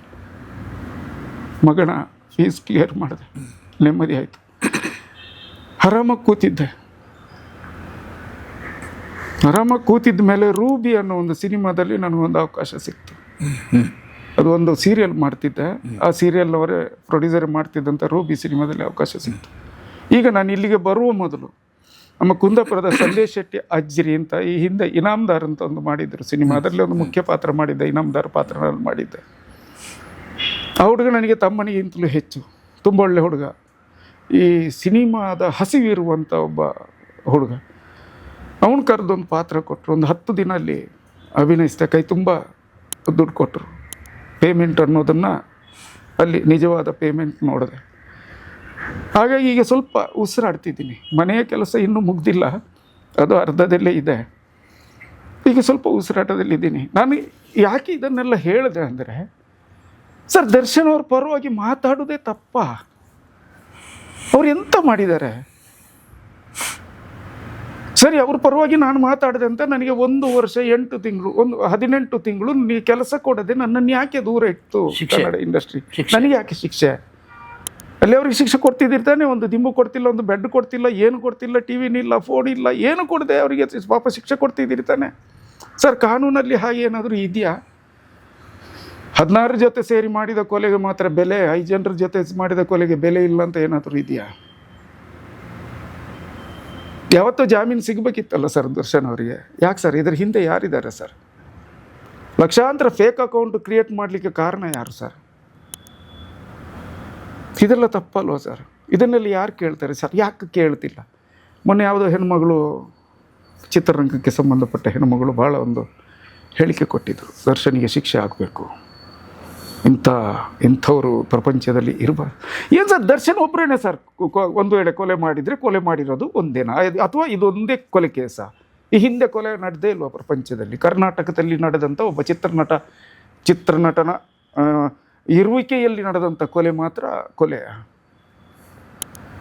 ಇದನ್ನು ಯಾಕೆ ಸರ್ ಪ್ರಶ್ನೆ ಮಾಡ್ತಿಲ್ಲ? ಯಾಕೆ ಚಿತ್ರರಂಗ ಮೌನವಾಗಿರೋದು ಯಾಕೆ? ಈಗ ಮಾತಾಡಿರೋದ್ರಿಂದ ಮತ್ತೆ ಸಿಗುವ ಅವಕಾಶ ಸಿಗದಿದ್ದಾದರೆ 18 ತಿಂಗಳೇ ಕಷ್ಟಪಟ್ಟು ಜೀವನ ಮಾಡಿದ್ದೀನಿ. ದರ್ಶನ್ ಹೊರಗೆ ಬರೋವರೆಗೂ ಜೀವನ ಮಾಡಲಿಕ್ಕೆ ಆಗೋದಿಲ್ವ ನನಗೆ? ನನಗೆ ಗೊತ್ತಿದೆ ಸರ್, ನನಗೆ ದರ್ಶನ್ ಪರವಾಗಿ ಇಷ್ಟೆಲ್ಲ ಮಾತಾಡಿದೆ ಅನ್ನೋ ಕಾರಣಕ್ಕಾಗಿ ನನಗೆ ಇನ್ನೂ ಕೆಲಸ ಕೊಡೋದಿಲ್ಲ. ನನ್ನ ಕೆಲಸಗಳನ್ನು ಕಿತ್ಕೊಳ್ತಾರೆ. ನಾನೇನು ದೊಡ್ಡ ನಟ ಅಲ್ಲ ಸರ್, ನಾನು ಹೊಟ್ಟೆಪಾಡಿನ ನಟ. ಇವತ್ತು ದುಡಿದ್ರೆ ನಾಳೆ ನನ್ನ ಮನೆಯಲ್ಲಿ ಒಲೆ ಉರಿಯುತ್ತೆ. ನೀವು ಕೆಲಸ ಕಿತ್ಕೊಂಡ್ರೆ ನನ್ನ ಮನೆಯಲ್ಲಿ ಒಲೆ ಉರಿಯಲ್ಲ. ಇಷ್ಟೇ ವ್ಯತ್ಯಾಸ. ಏನು ಮಾಡೋಕ್ಕಾಗತ್ತೆ? ನಾನು ಹಣೆ ಬರ ಅಂತ ಹೇಳ್ಕೋಬೇಕಷ್ಟೇ. ನನಗೆ ಆಶ್ಚರ್ಯ ಆಗೋದೇನು ಗೊತ್ತಾ ಮಠ, ಈ 4 ಸಲ ರಾತ್ರಿ ಫೋನ್ ಮಾಡಿಬಿಟ್ಟು ನಾನು ಸೂಸೈಡ್ ಮಾಡ್ಕೊಳ್ತೀನಿ ಅಂತ ಹೇಳಿದವರು, ಈ 5ನೇ ಸಲ ನಿಜವಾಗ್ಲೂ ಮಾಡಲಿಕ್ಕೆ ಹೊರಟಾಗ ಯಾಕೆ ಫೋನ್ ಮಾಡಲ್ಲ? ಇಲ್ಲ, ನಿಮಗೆ ಡಿಸ್ಟರ್ಬ್ ಮಾಡಲಿಕ್ಕೆ ನನಗೆ ಇಷ್ಟ ಆಗಲಿಲ್ಲ. ಯಾಕೆಂದರೆ 4 ಸಲ ನಾನು ನಿಮಗೆ ಫೋನ್ ಮಾಡಿದಾಗಲೂ ನೀವು ನನ್ನನ್ನು ಆತ್ಮಹತ್ಯೆಯಿಂದ ಹಿಂದೆ ಬರೋ ಥರ ಮಾಡಿದ್ರಿ. ಈ ಸಲನೂ ಮಾಡಿದ್ರೆ ಇನ್ನೊಂದು ವಿಚಿತ್ರ ಏನು ಅಂದರೆ, ಈ ಇಂಡಸ್ಟ್ರಿಯಲ್ಲಿ ಈಗ ಬಹುಶಃ ಇದನ್ನು ನೋಡ್ತಿರುವಾಗ ಅವರಿಗೆ ನೆನಪಾಗ್ಬೋದು, ಇದನ್ನು ನೋಡ್ತಿರೋ ನನ್ನ ಮಕ್ಕಳಿಗೆ. ಯಾಕಂದರೆ ತುಂಬ ಜನ ನನಗೆ ಹೆಣ್ಮಕ್ಳಿದ್ದಾರೆ, ಮಕ್ಕಳಿದ್ದಾರೆ. ನನ್ನ ಪಪ್ಪ ಅಂತ ಕರೆಯೋರು, ಅಪ್ಪ ಅಂತ ಕರೆಯೋದು, ಡ್ಯಾಡಿ ಅಂತ ಕರೆಯೋರು ತುಂಬ ಜನ ಹೆಣ್ಮಕ್ಳಿದ್ದಾರೆ. ಅವರೆಲ್ಲ ಒಂದು ಕಾಲದಲ್ಲಿ, ಅಂದರೆ ನಾನು ನಿರ್ದೇಶಕ ಆಗಿದ್ದ ಕಾಲದಲ್ಲಿ ರಾತ್ರಿ ಫೋನ್ ಮಾಡಿಬಿಟ್ಟು ನಾನು ಸತ್ತೋಗ್ತೀನಿ ಅಂತ ಹೇಳ್ತಿದ್ರು. ನೀವು ನನಗೆ ಹೆದರಿಸ್ತಿದ್ರಲ್ಲ, ಅದೇ ಹೆದರಿಸ್ತೇನೆ ನಾನು ಹೆದರಿಸ್ತಿದ್ದೆ ಅವರಿಗೆ. ನೀನು ವಿಷ ಕುಡಿದು ಸತ್ತರೆ ನಿನ್ನ ದೇಹ ಹೀಗಿರುತ್ತೆ, ನಿನ್ನೇನು ಹಾಕೊಂಡು ಸತ್ತರೆ ನಿನ್ನ ದೇಹ ಹೀಗಿರುತ್ತೆ, ನೀನು ನಿದ್ದೆ ಮಾತ್ರ ತಿಂದು ಸತ್ತರೆ ನಿನ್ನ ದೇಹ ಹೀಗಿರುತ್ತೆ. ಎಷ್ಟೋ ಜನರನ್ನು ಆತ್ಮಹತ್ಯೆ ಯೋಚನೆಯಿಂದ ಹೊರಗೆ ತಂದಿದ್ದೀನಿ. ಅಂಥ ನಾನೇ ಆತ್ಮಹತ್ಯೆ ಯೋಚನೆ ಮಾಡಿದ್ದೀನಿ ಅಂದರೆ ನನ್ನ ಪರಿಸ್ಥಿತಿ ಹೇಗಿರ್ದಿರ್ಬೋದು ಅಂತ ಎಂದು ಯೋಚನೆ ಮಾಡಿ ಅಣ್ಣ. ನನಗೆ ಬೇರೆ ದಾರಿ ಇರಲಿಲ್ಲ. ನೀವು ಕೇಳ್ಬೋದು, ಆತ್ಮಹತ್ಯೆ ಮಾಡ್ಕೊಂಡ್ರೆಲ್ಲ ಸರಿ ಆಗುತ್ತಾ? ಯಾರು ಆತ್ಮಹತ್ಯೆ ಮಾಡಿಕೊಂಡ್ರು ಅವರ ಸಮಸ್ಯೆ ಸಾಲ್ವ್ ಆಗಲ್ಲ. ಆ ಕ್ಷಣಕ್ಕೆ ನಮ್ಮ ಮನಸ್ಸಲ್ಲಿ ಅಂಥ ಯೋಚನೆ ಬಂದಾಗ ಅದಕ್ಕೊಂದು ಸೊಲ್ಯೂಷನ್, ಅದಕ್ಕೊಂದು ಪರಿಹಾರ ಸಿಗಬೇಕು. ಸಿಗಲಿಲ್ಲ ಅಂದರೆ ಅದು ಆಗಿ ಹೋಗುತ್ತೆ. ನನಗೆ ಪರಿಹಾರ ಕೊಟ್ಟಿದ್ದು ನನ್ನ ರಾಕ್ಲೈನ್ ವೆಂಕಟೇಶ್ ಸರ್. ಅವರು ನನ್ನ ಪಾಲಿನ ದೈವ ಸಮಾನರು. ಅವ್ರಿಗೆ ಎಷ್ಟು ಥ್ಯಾಂಕ್ಸ್ ಹೇಳಿದ್ರು ಸಾಕಾಗಲ್ಲ. ಅವ್ರಿಗೆ ಯಾವ ಋಣ ಸಂದಾಯನೂ ಸಾಧ್ಯ ಇಲ್ಲ. ನಾನು ಕಾಯ್ತಾ ಇದ್ದೀನಿ ಅವರೊಂದು ಸಿನಿಮಾ ಶುರು ಮಾಡಲಿ ಅಂತ. ನಾನೇ ಹೋಗ್ತೀನಿ ಅವ್ರ ಹತ್ರ, ಅವ್ರು ಕರಿಬೇಕು ಅಂತಿಲ್ಲ. ನಿಮ್ಮ ಋಣ ನನ್ನ ಮೇಲಿದೆ, ನನಗೊಂದು ಕೆಲಸ ಕೊಡಿ ಅಂತ ಹೇಳ್ತೀನಿ. ಹಾಗಂತ ಹೇಳ್ಬಿಟ್ಟು ಇದನ್ನು ಸಂದಾಯ ಮಾಡೋದಕ್ಕೆ, ಇದನ್ನು ಸಂದಾಯ ಮಾಡ್ಕೊಳ್ಳಿಕ್ಕೆ ಅವ್ರು ನನಗೆ ಕೆಲಸ ಕೊಡಲಿಕ್ಕಿಲ್ಲ. ಅವ್ರು ಅದಕ್ಕೆ ಬೇರೆ ಸಂಬಳ ಕೊಡ್ತಾರೆ ಅನ್ನೋದು ನನಗೆ ಗೊತ್ತಿದೆ. ಅವ್ರನ್ನ ಭೇಟಿಯಾಗಿದ್ದು 2 ಸಲನೋ 3 ಸಲನೋ ಇರ್ಬೋದು. ಆದರೆ ಒಬ್ಬ ಮನುಷ್ಯನನ್ನು ಅರ್ಧ ಗಂಟೆ ಭೇಟಿ ಆದರೆ ಸಾಕು, ಅರ್ಥ ಮಾಡ್ಕೋಬಲ್ಲ. ಯಾಕಂದರೆ ನಾನು ನಾಗಾಭರಣರಂಥ ದೊಡ್ಡ ಲೆಜೆಂಡ್ ಜೊತೆ ಇದ್ದವನು 16 ವರ್ಷ. ಅಕಸ್ಮಾತ್ ಆತ್ಮಹತ್ಯೆ ಮಾಡ್ಕೊಂಡ್ರಪ್ಪ, ಆಗ ನನ್ನ ಹತ್ರ ಕೇಳೋರು, ಪ್ರಶ್ನೆ ಕೇಳೋರು ತುಂಬ ಜನ ಇರ್ತಾರೆ. ಹೌದು, ನೀವು ಬರ್ದಿದ್ದೀರಲ್ಲ, ನನ್ನ ತಮ್ಮ ಅಂತೇಳಿ ಹೇಳ್ಕೊಂಡು ಈಗ ಯಾಕೆ ಅವ್ರಿಗೆ ನೆರವಿಗೆ ಬರಲಿಲ್ಲ ಅಂತ. ಆಗ ನಾನೇನು ಉತ್ತರಿಸ್ಬೇಕಿತ್ತು? ಇಲ್ಲ, ಅವ್ನು ನನಗೆ ಫೋನ್ ಮಾಡಿಲ್ಲ ಅಂತ ಹೇಳಿದರೆ ಸಾಕಿತ್ತು. ನನಗೆ ಫೋನ್ ಮಾಡಿದರೆ ನಾನು ಅವನಿಗೆ ಖಂಡಿತ ನನ್ನಿಂದ ಆದ ಸಹಕಾರ ಕೊಡ್ತಿದ್ದೆ. ಅವನು ನನಗೆ ಫೋನ್ ಮಾಡಲಿಲ್ಲ, ಹಾಗಾಗಿ ನನಗೆ ಗೊತ್ತಾಗಲಿಲ್ಲ ಅಂತ ಹೇಳೋಗಿತ್ತು. ಅಷ್ಟೇ. ಅದು ಹೇಗೆ ನಾನು ಮಠ ಅಣ್ಣ ತಮ್ಮ ಅಂತೇಳಿ ಜನ ತೀರ್ಮಾನ ಮಾಡಿಕೊಂಡ್ರು? ಅಂದರೆ ಅಣ್ಣ ನಾನು ಒಂದು ಘಟನೆಗಳೆಲ್ಲ ನಡೆದಿರ್ತದೆ ಅಲ್ವಾ? ತುಂಬ ಘಟನೆಗಳು ನಡೆದಿದೆ. ಒಂದು ಸಿಂಪಲ್ ಒಂದು ಘಟನೆ ಹೇಳ್ತೇನೆ ನಾನು. ನನಗೀಗ ಅದು ಬಹಳ ಲಾಸ್ ಇದೆ, ಅದನ್ನು ಹೇಳಬೇಕಾಗತ್ತೆ. ನಾನು ಕಪ್ಪುಗಡ್ಡ ಬಿಟ್ಟಿದ್ದೆ, ನಿಮ್ಮ ಥರನೇ ಇದ್ದೆ. ನೋಡಿ ಇದು ನೋಡಿ ಕೂದಲು ನೋಡಿ, ನನಗೂ ನಿಮಗೂ ಒಂದೇ ಥರ. ನಾವು ಪೂರ್ವ ಜನ್ಮದಲ್ಲಿ ಏನೋ ರಕ್ತ ಸಂಬಂಧಿಗಳಾಗಿದ್ದು ಗೊತ್ತಿಲ್ಲ. ಹೌದು, ನಾನು ಸೇಮ್ ಕನ್ನಡಕನೇ ಹಾಕೋದು, ಸೇಮ್ ಗಡ್ಡ ಇತ್ತು. ನಾನು ಇಷ್ಟೇ ಗಡ್ಡ ಇದ್ದಿದ್ದು, ಕಪ್ಪು ಗಡ್ಡ. ನಾನು ಬಸ್ಸಲ್ಲಿ ಓಡಾಡೋದು ಹೆಚ್ಚು. ಆ ದಿನಗಳಲ್ಲಿ ನಾನು ಬಸ್ಸಲ್ಲಿ ಓಡಾಡ್ತಿದ್ದೆ. ನಿಮ್ದಾಗ ಚದುರಿದ ಚಿತ್ರಗಳು ಅಂತ ಒಂದು ಲೇಖನ ಬರ್ತಿತ್ತು. ಅದಕ್ಕೆ ಲಕ್ಷಾಂತರ ಅಭಿಮಾನಿಗಳಿದ್ರು, ಲಕ್ಷಾಂತರ ಓದುಗರಿದ್ರು. ಬಸ್ ಕಂಡಕ್ಟರ್ಗಳು ನಿಮ್ಮ ಅಭಿಮಾನಿಗಳು ಅಂತ ಗೊತ್ತಾದಂಥ ನನ್ನ ಒಂದು ಘಟನೆ ಹೇಳ್ತೀನಿ. ನನಗೆ ಮಾರ್ಕೆಟಿಂದ ಶ್ರುತಾಲಯಕ್ಕೆ ಹೋಗ್ಲಿಕ್ಕೆ, ಬ್ಯಾಂಕ್ ಕಾಲೋನಿ ಹೋಗ್ಲಿಕ್ಕೆ ಬಸ್ ಹತ್ತಿದ್ದೀನಿ. ಇದಕ್ಕೆ ಒಂದು ಸಣ್ಣ ಬ್ಯಾಗ್ ಇದೆ ಅವಳು ನನ್ನ ಹತ್ರ. ಸೇಮ್ ಹೋಗಿ ಕೂತ್ಕೊಂಡೆ. ಅವ್ರು ಬಂದು ಟಿಕೆಟಿಗೆ ಸರ್ ಬ್ಯಾಂಕ್ ಕಾಲೋನಿ ಅಂತ ದೂರ. ಹೇ, ನೀವು ಗಣೇಶ್ ಕಾಸರಗೋಡಲ್ಲ? ಇಲ್ಲ ಸರ್, ನಾನು ಅವ್ರ ತಮ್ಮ MK ಮಠ ಅಂತ. ಬೇಡ ಸರ್, ಇಟ್ಕೊಳ್ಳಿ ಸರ್. ತುಂಬ ಸಲ ಬಸ್ಸಲ್ಲಿ ಈ ಥರ ಆಗಿದೆ. ಇಲ್ಲಿ ದುಡ್ಡು ತೆಗಿಲಿಲ್ಲ. ತುಂಬ ಸಲ ಆಗಿದೆ, ಒಂದು ಸಲ 2 ಸಲ ಅಲ್ಲ, ತುಂಬ ಸಲ ಆಗಿದೆ. ನೀವು ಗಣೇಶ್ ಕಾಸರಗೋಡಲ್ಲ? ಅಲ್ಲ ಸರ್, ನಾನು ಅವ್ರ ತಮ್ಮ. ಸರ್ ಟಿಕೆಟ್ ಬೇಡ, ಸುಮ್ಮನೆ ಇರಿ ಸರ್. ಬ್ಯಾಂಕ್ ಕಾಲೋನಿ ತಾನೆ, ನಾನು ಹೇಳ್ತೀನಿ ಸರ್. ಸೀತಾ ಸರ್ಕಲ್ ತಾನೆ, ನಾನು ಹೇಳ್ತೀನಿ ಸರ್. ಈಗ ಈ ವೈಟ್ ಗಡ್ಡ ಬಂದ ಮೇಲೆ ಆ ಬೆನಿಫಿಟ್ ಹೋಗಿದೆ ಸರ್. ಅದು ಬೇಜಾರು ಸರ್ ನನಗೆ.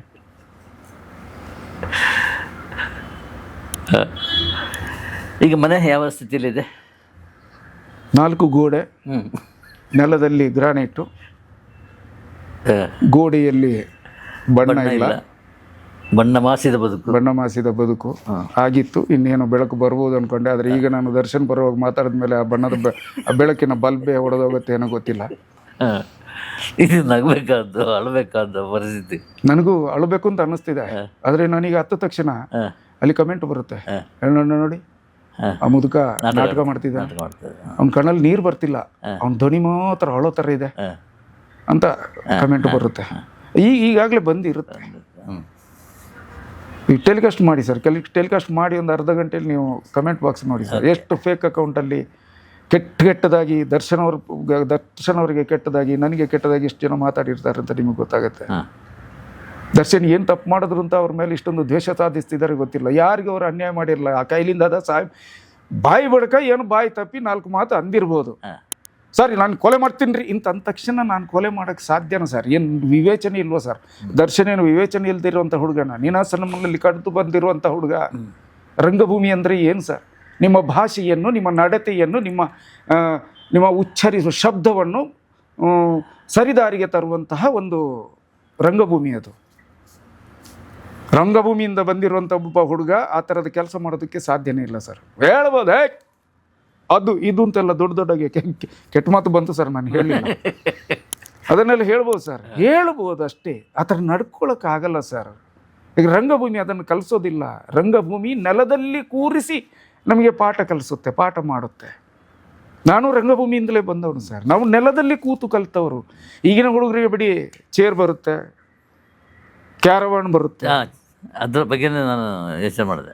ಈ ಕ್ಯಾರವಾನ್ ಸಂಸ್ಕೃತಿಯಿಂದ ನಿಮಗೆ ಎಷ್ಟು ಏಟಾಗಿದೆ ಸರ್? ನಾನು ಯಾವತ್ತು ಮನುಷ್ಯ ಸಂಪರ್ಕನೇ ತಗೊಂಡ್ಬಿಡ್ತದೆ, ಸಂಪರ್ಕನೇ ಇರೋದಿಲ್ಲ ಸರ್. ಇವತ್ತೊಂದು ಸೀರಿಯಲ್ ಎಲ್ಲ ಅಥವಾ ಸಿನಿಮಾದಲ್ಲಿ ಆ್ಯಕ್ಟ್ ಮಾಡಿದವನು ನೆಕ್ಸ್ಟ್ ಒಂದು ಸಿನಿಮಾ ಒಪ್ಕೋಬೇಕಾದ್ರೆ ಪ್ರೊಡ್ಯೂಸರಿಗೆ ಅಥವಾ ಮ್ಯಾನೇಜರಿಗೆ ಅಥವಾ ಡೈರೆಕ್ಟ್ರಿಗೆ ನೇರವಾಗಿ ಹೇಳ್ತಾನೆ, ನನಗೆ ಕ್ಯಾರವಾನ್ ಬೇಕು, ಜೊತೆಯಲ್ಲಿ 2 ಅಸಿಸ್ಟೆಂಟ್ಗಳು ಬೇಕು, ಮೇಕಪ್ ಮ್ಯಾನ್ ಸಪ್ರೇಟ್ ಬೇಕು, ಕಾಸ್ಟ್ಯೂಮರ್ ಸಪ್ರೇಟ್ ಬೇಕು.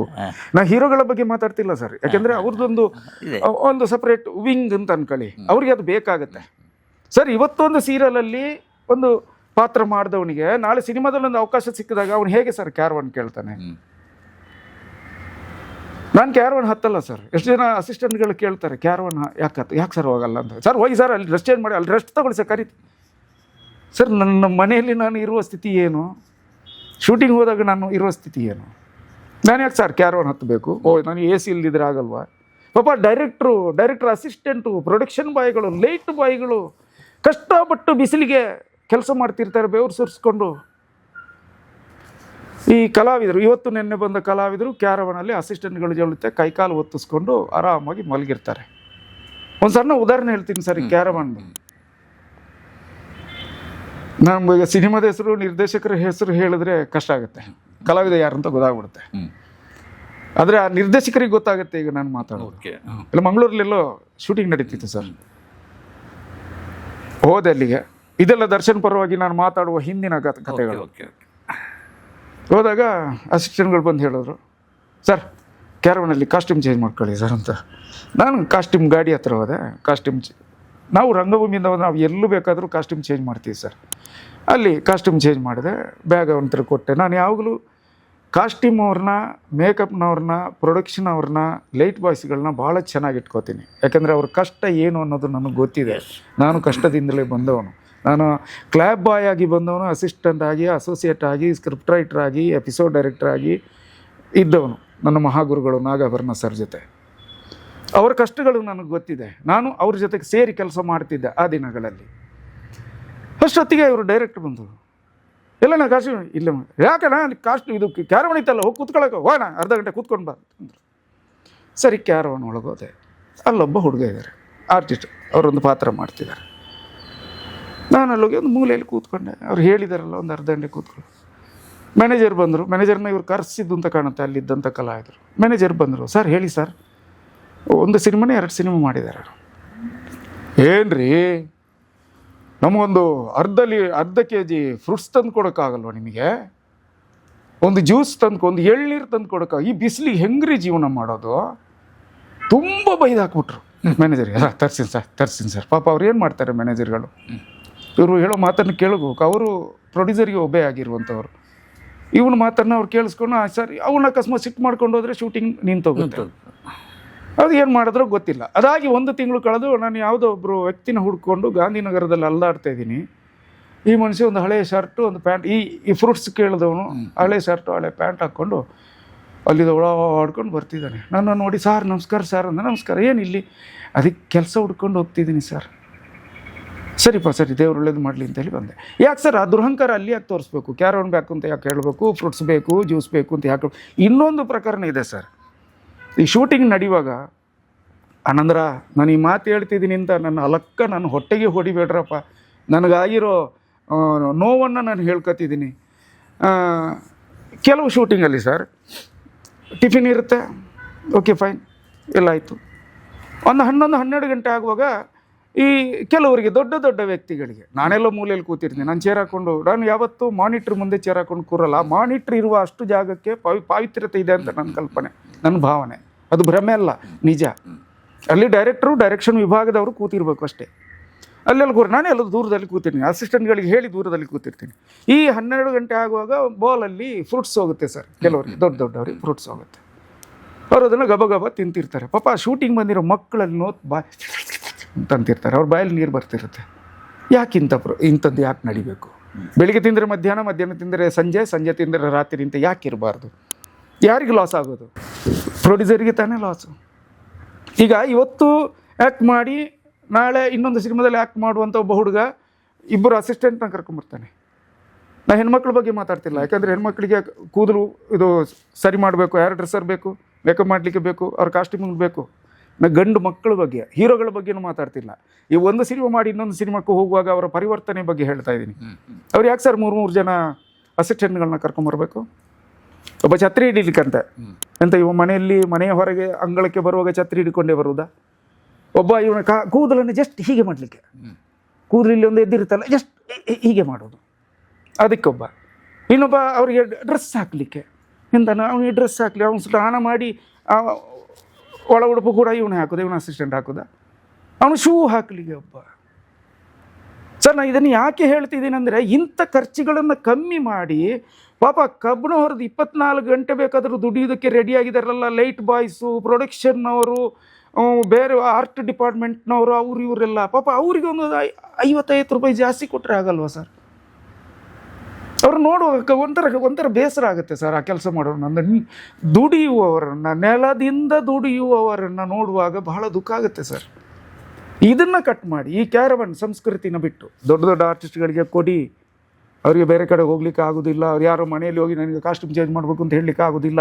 ಇವತ್ತು ನಿನ್ನೆ ಬಂದಂತಹ ಕಲಾವಿದರಿಗೂ ನೀವು ಕ್ಯಾರವನಲ್ಲಿ ಕೂರಿಸ್ಬಿಟ್ಟು ಪ್ರೊಡ್ಯೂಸರ್ಗೆ ಯಾಕೆ ಲಾಸ್ ಮಾಡ್ತೀರಾ? ಪಾಪ ಅವ್ರು ಎಲ್ಲಿಂದ ದುಡ್ಡು ತರಬೇಕು? ಯಾರು ದುಡಿಯದೇ ಇರುವ ದುಡ್ಡನ್ನು ತಂದು ಸಿನಿಮಾಗೆ ಇನ್ವೆಸ್ಟ್ ಮಾಡ್ತಿಲ್ಲ ಸರ್. ಪ್ರತಿಯೊಬ್ಬರು ದುಡಿಯುವ ಹಣವನ್ನೇ ಅವನು ಕದ್ದಿರ್ಬೋದು ಅಥವಾ ಯಾರಿಂದ ತಂದಿರ್ಬೋದು, ಅದು ಅವನಿಗೆ ಕೊಡಲೇಬೇಕಲ್ಲ ಸರ್. ಅವನು ಕದ್ದ ದುಡ್ಡನ್ನು ತರುವುದಿಲ್ಲಲ್ಲ ಇಲ್ಲಿ. ಅವ್ನು ಯಾವುದು ಬಿಸ್ನೆಸ್ ಮಾಡಿರ್ತಾನೆ, ಅದರಲ್ಲಿ ಲೆಕ್ಕಕ್ಕಿಂತ ಹೆಚ್ಚು ದುಡ್ಡು ಸಿಗುತ್ತೆ, ಅದನ್ನು ಸಿನಿಮಾ ಮಾಡ್ತಾನೆ, ಅದರಲ್ಲಿ ಏನೋ ಬರ್ಬೋದು ಅಂತ ಅನ್ಕೋತಾನೆ, ಬರುತ್ತಾ ಇಲ್ವೋ ಅದು ಆಮೇಲಿನ ವಿಷಯ. ಇದನ್ನು ಯಾಕೆ ಪರಿವರ್ತನೆ ಮಾಡಲಿಕ್ಕೆ ಸಾಧ್ಯ ಇಲ್ಲ? ಅಲಕ್ಕ ನನ್ನ ಕೆಲಸ ಅಲಕ್ಕ ಹೋಯ್ತು ಇಷ್ಟೆಲ್ಲ ಮಾತಾಡಿದ್ರಿಂದ ಅಲ್ಲ. ಮಾತಾಡೋದೆಲ್ಲ ಮಾತಾಡ್ಬಿಟ್ಟು ನನಗೆ ನಾಳೆ ಮನಸ್ಸಿನ ಒಳಗಿನ ಮಾತುಗಳನ್ನ ನಿಮ್ಮ ಹತ್ರ ಮಾತ್ರ ಹೇಳ್ಬೋದು. ನಾನು ಎಲ್ಲರೂ ಕರೆದಾಗ ಹೇಳಲಿಕ್ಕೆ ಆಗೋದಿಲ್ಲ. ನನ್ನ ಪರಿಸ್ಥಿತಿ ಎಲ್ಲಿವರೆಗೆ ಇತ್ತು ಅಂದರೆ, ಒಂದು ಸಣ್ಣ ಉದಾಹರಣೆ ಹೇಳ್ತೀನಿ ಸರ್. ನನಗೆ ಆ್ಯಂಕರ್ ಚಂದ್ರಿಕಾ ಅಂತಲ್ಲ ಏನೋ ಒಂದು ಹೆಣ್ಮಗು ಇದೆ, ನಾನು ಅವ್ರನ್ನ ಮಗಳೇ ಅಂತಲೇ ಕರೆಯೋದು. ಒಂದಿನ ಫೋನ್ ಮಾಡಿದ್ರು, ಅಪ್ಪಜೆ ಒಂದು ಇದಿದೆ, ನೀವು ಅದರಲ್ಲಿ ಪಾರ್ಟಿಸಿಪೇಟ್ ಮಾಡಬೇಕು. ಹಾಂ ಮಗಳೇ ಮಾಡ್ತೀನಿ. ಎಷ್ಟೊತ್ತಿಗಮ್ಮ? ಸಂಜೆ ಆಫೀಸಿಂದ ಫೋನ್ ಬರುತ್ತೆ, ಇದು ಎಂಥದ್ದು ಅದು ತುಂಬ ಜನ ಮಾತಾಡ್ತಾರಲ್ಲ ಅಂಥದ್ದು. ಹಾಂ ಆಯ್ತು ಮಗಳೇ, ಇಂಥ ವಿಷಯ ಅಂತಲೂ ಹೇಳಿದರು.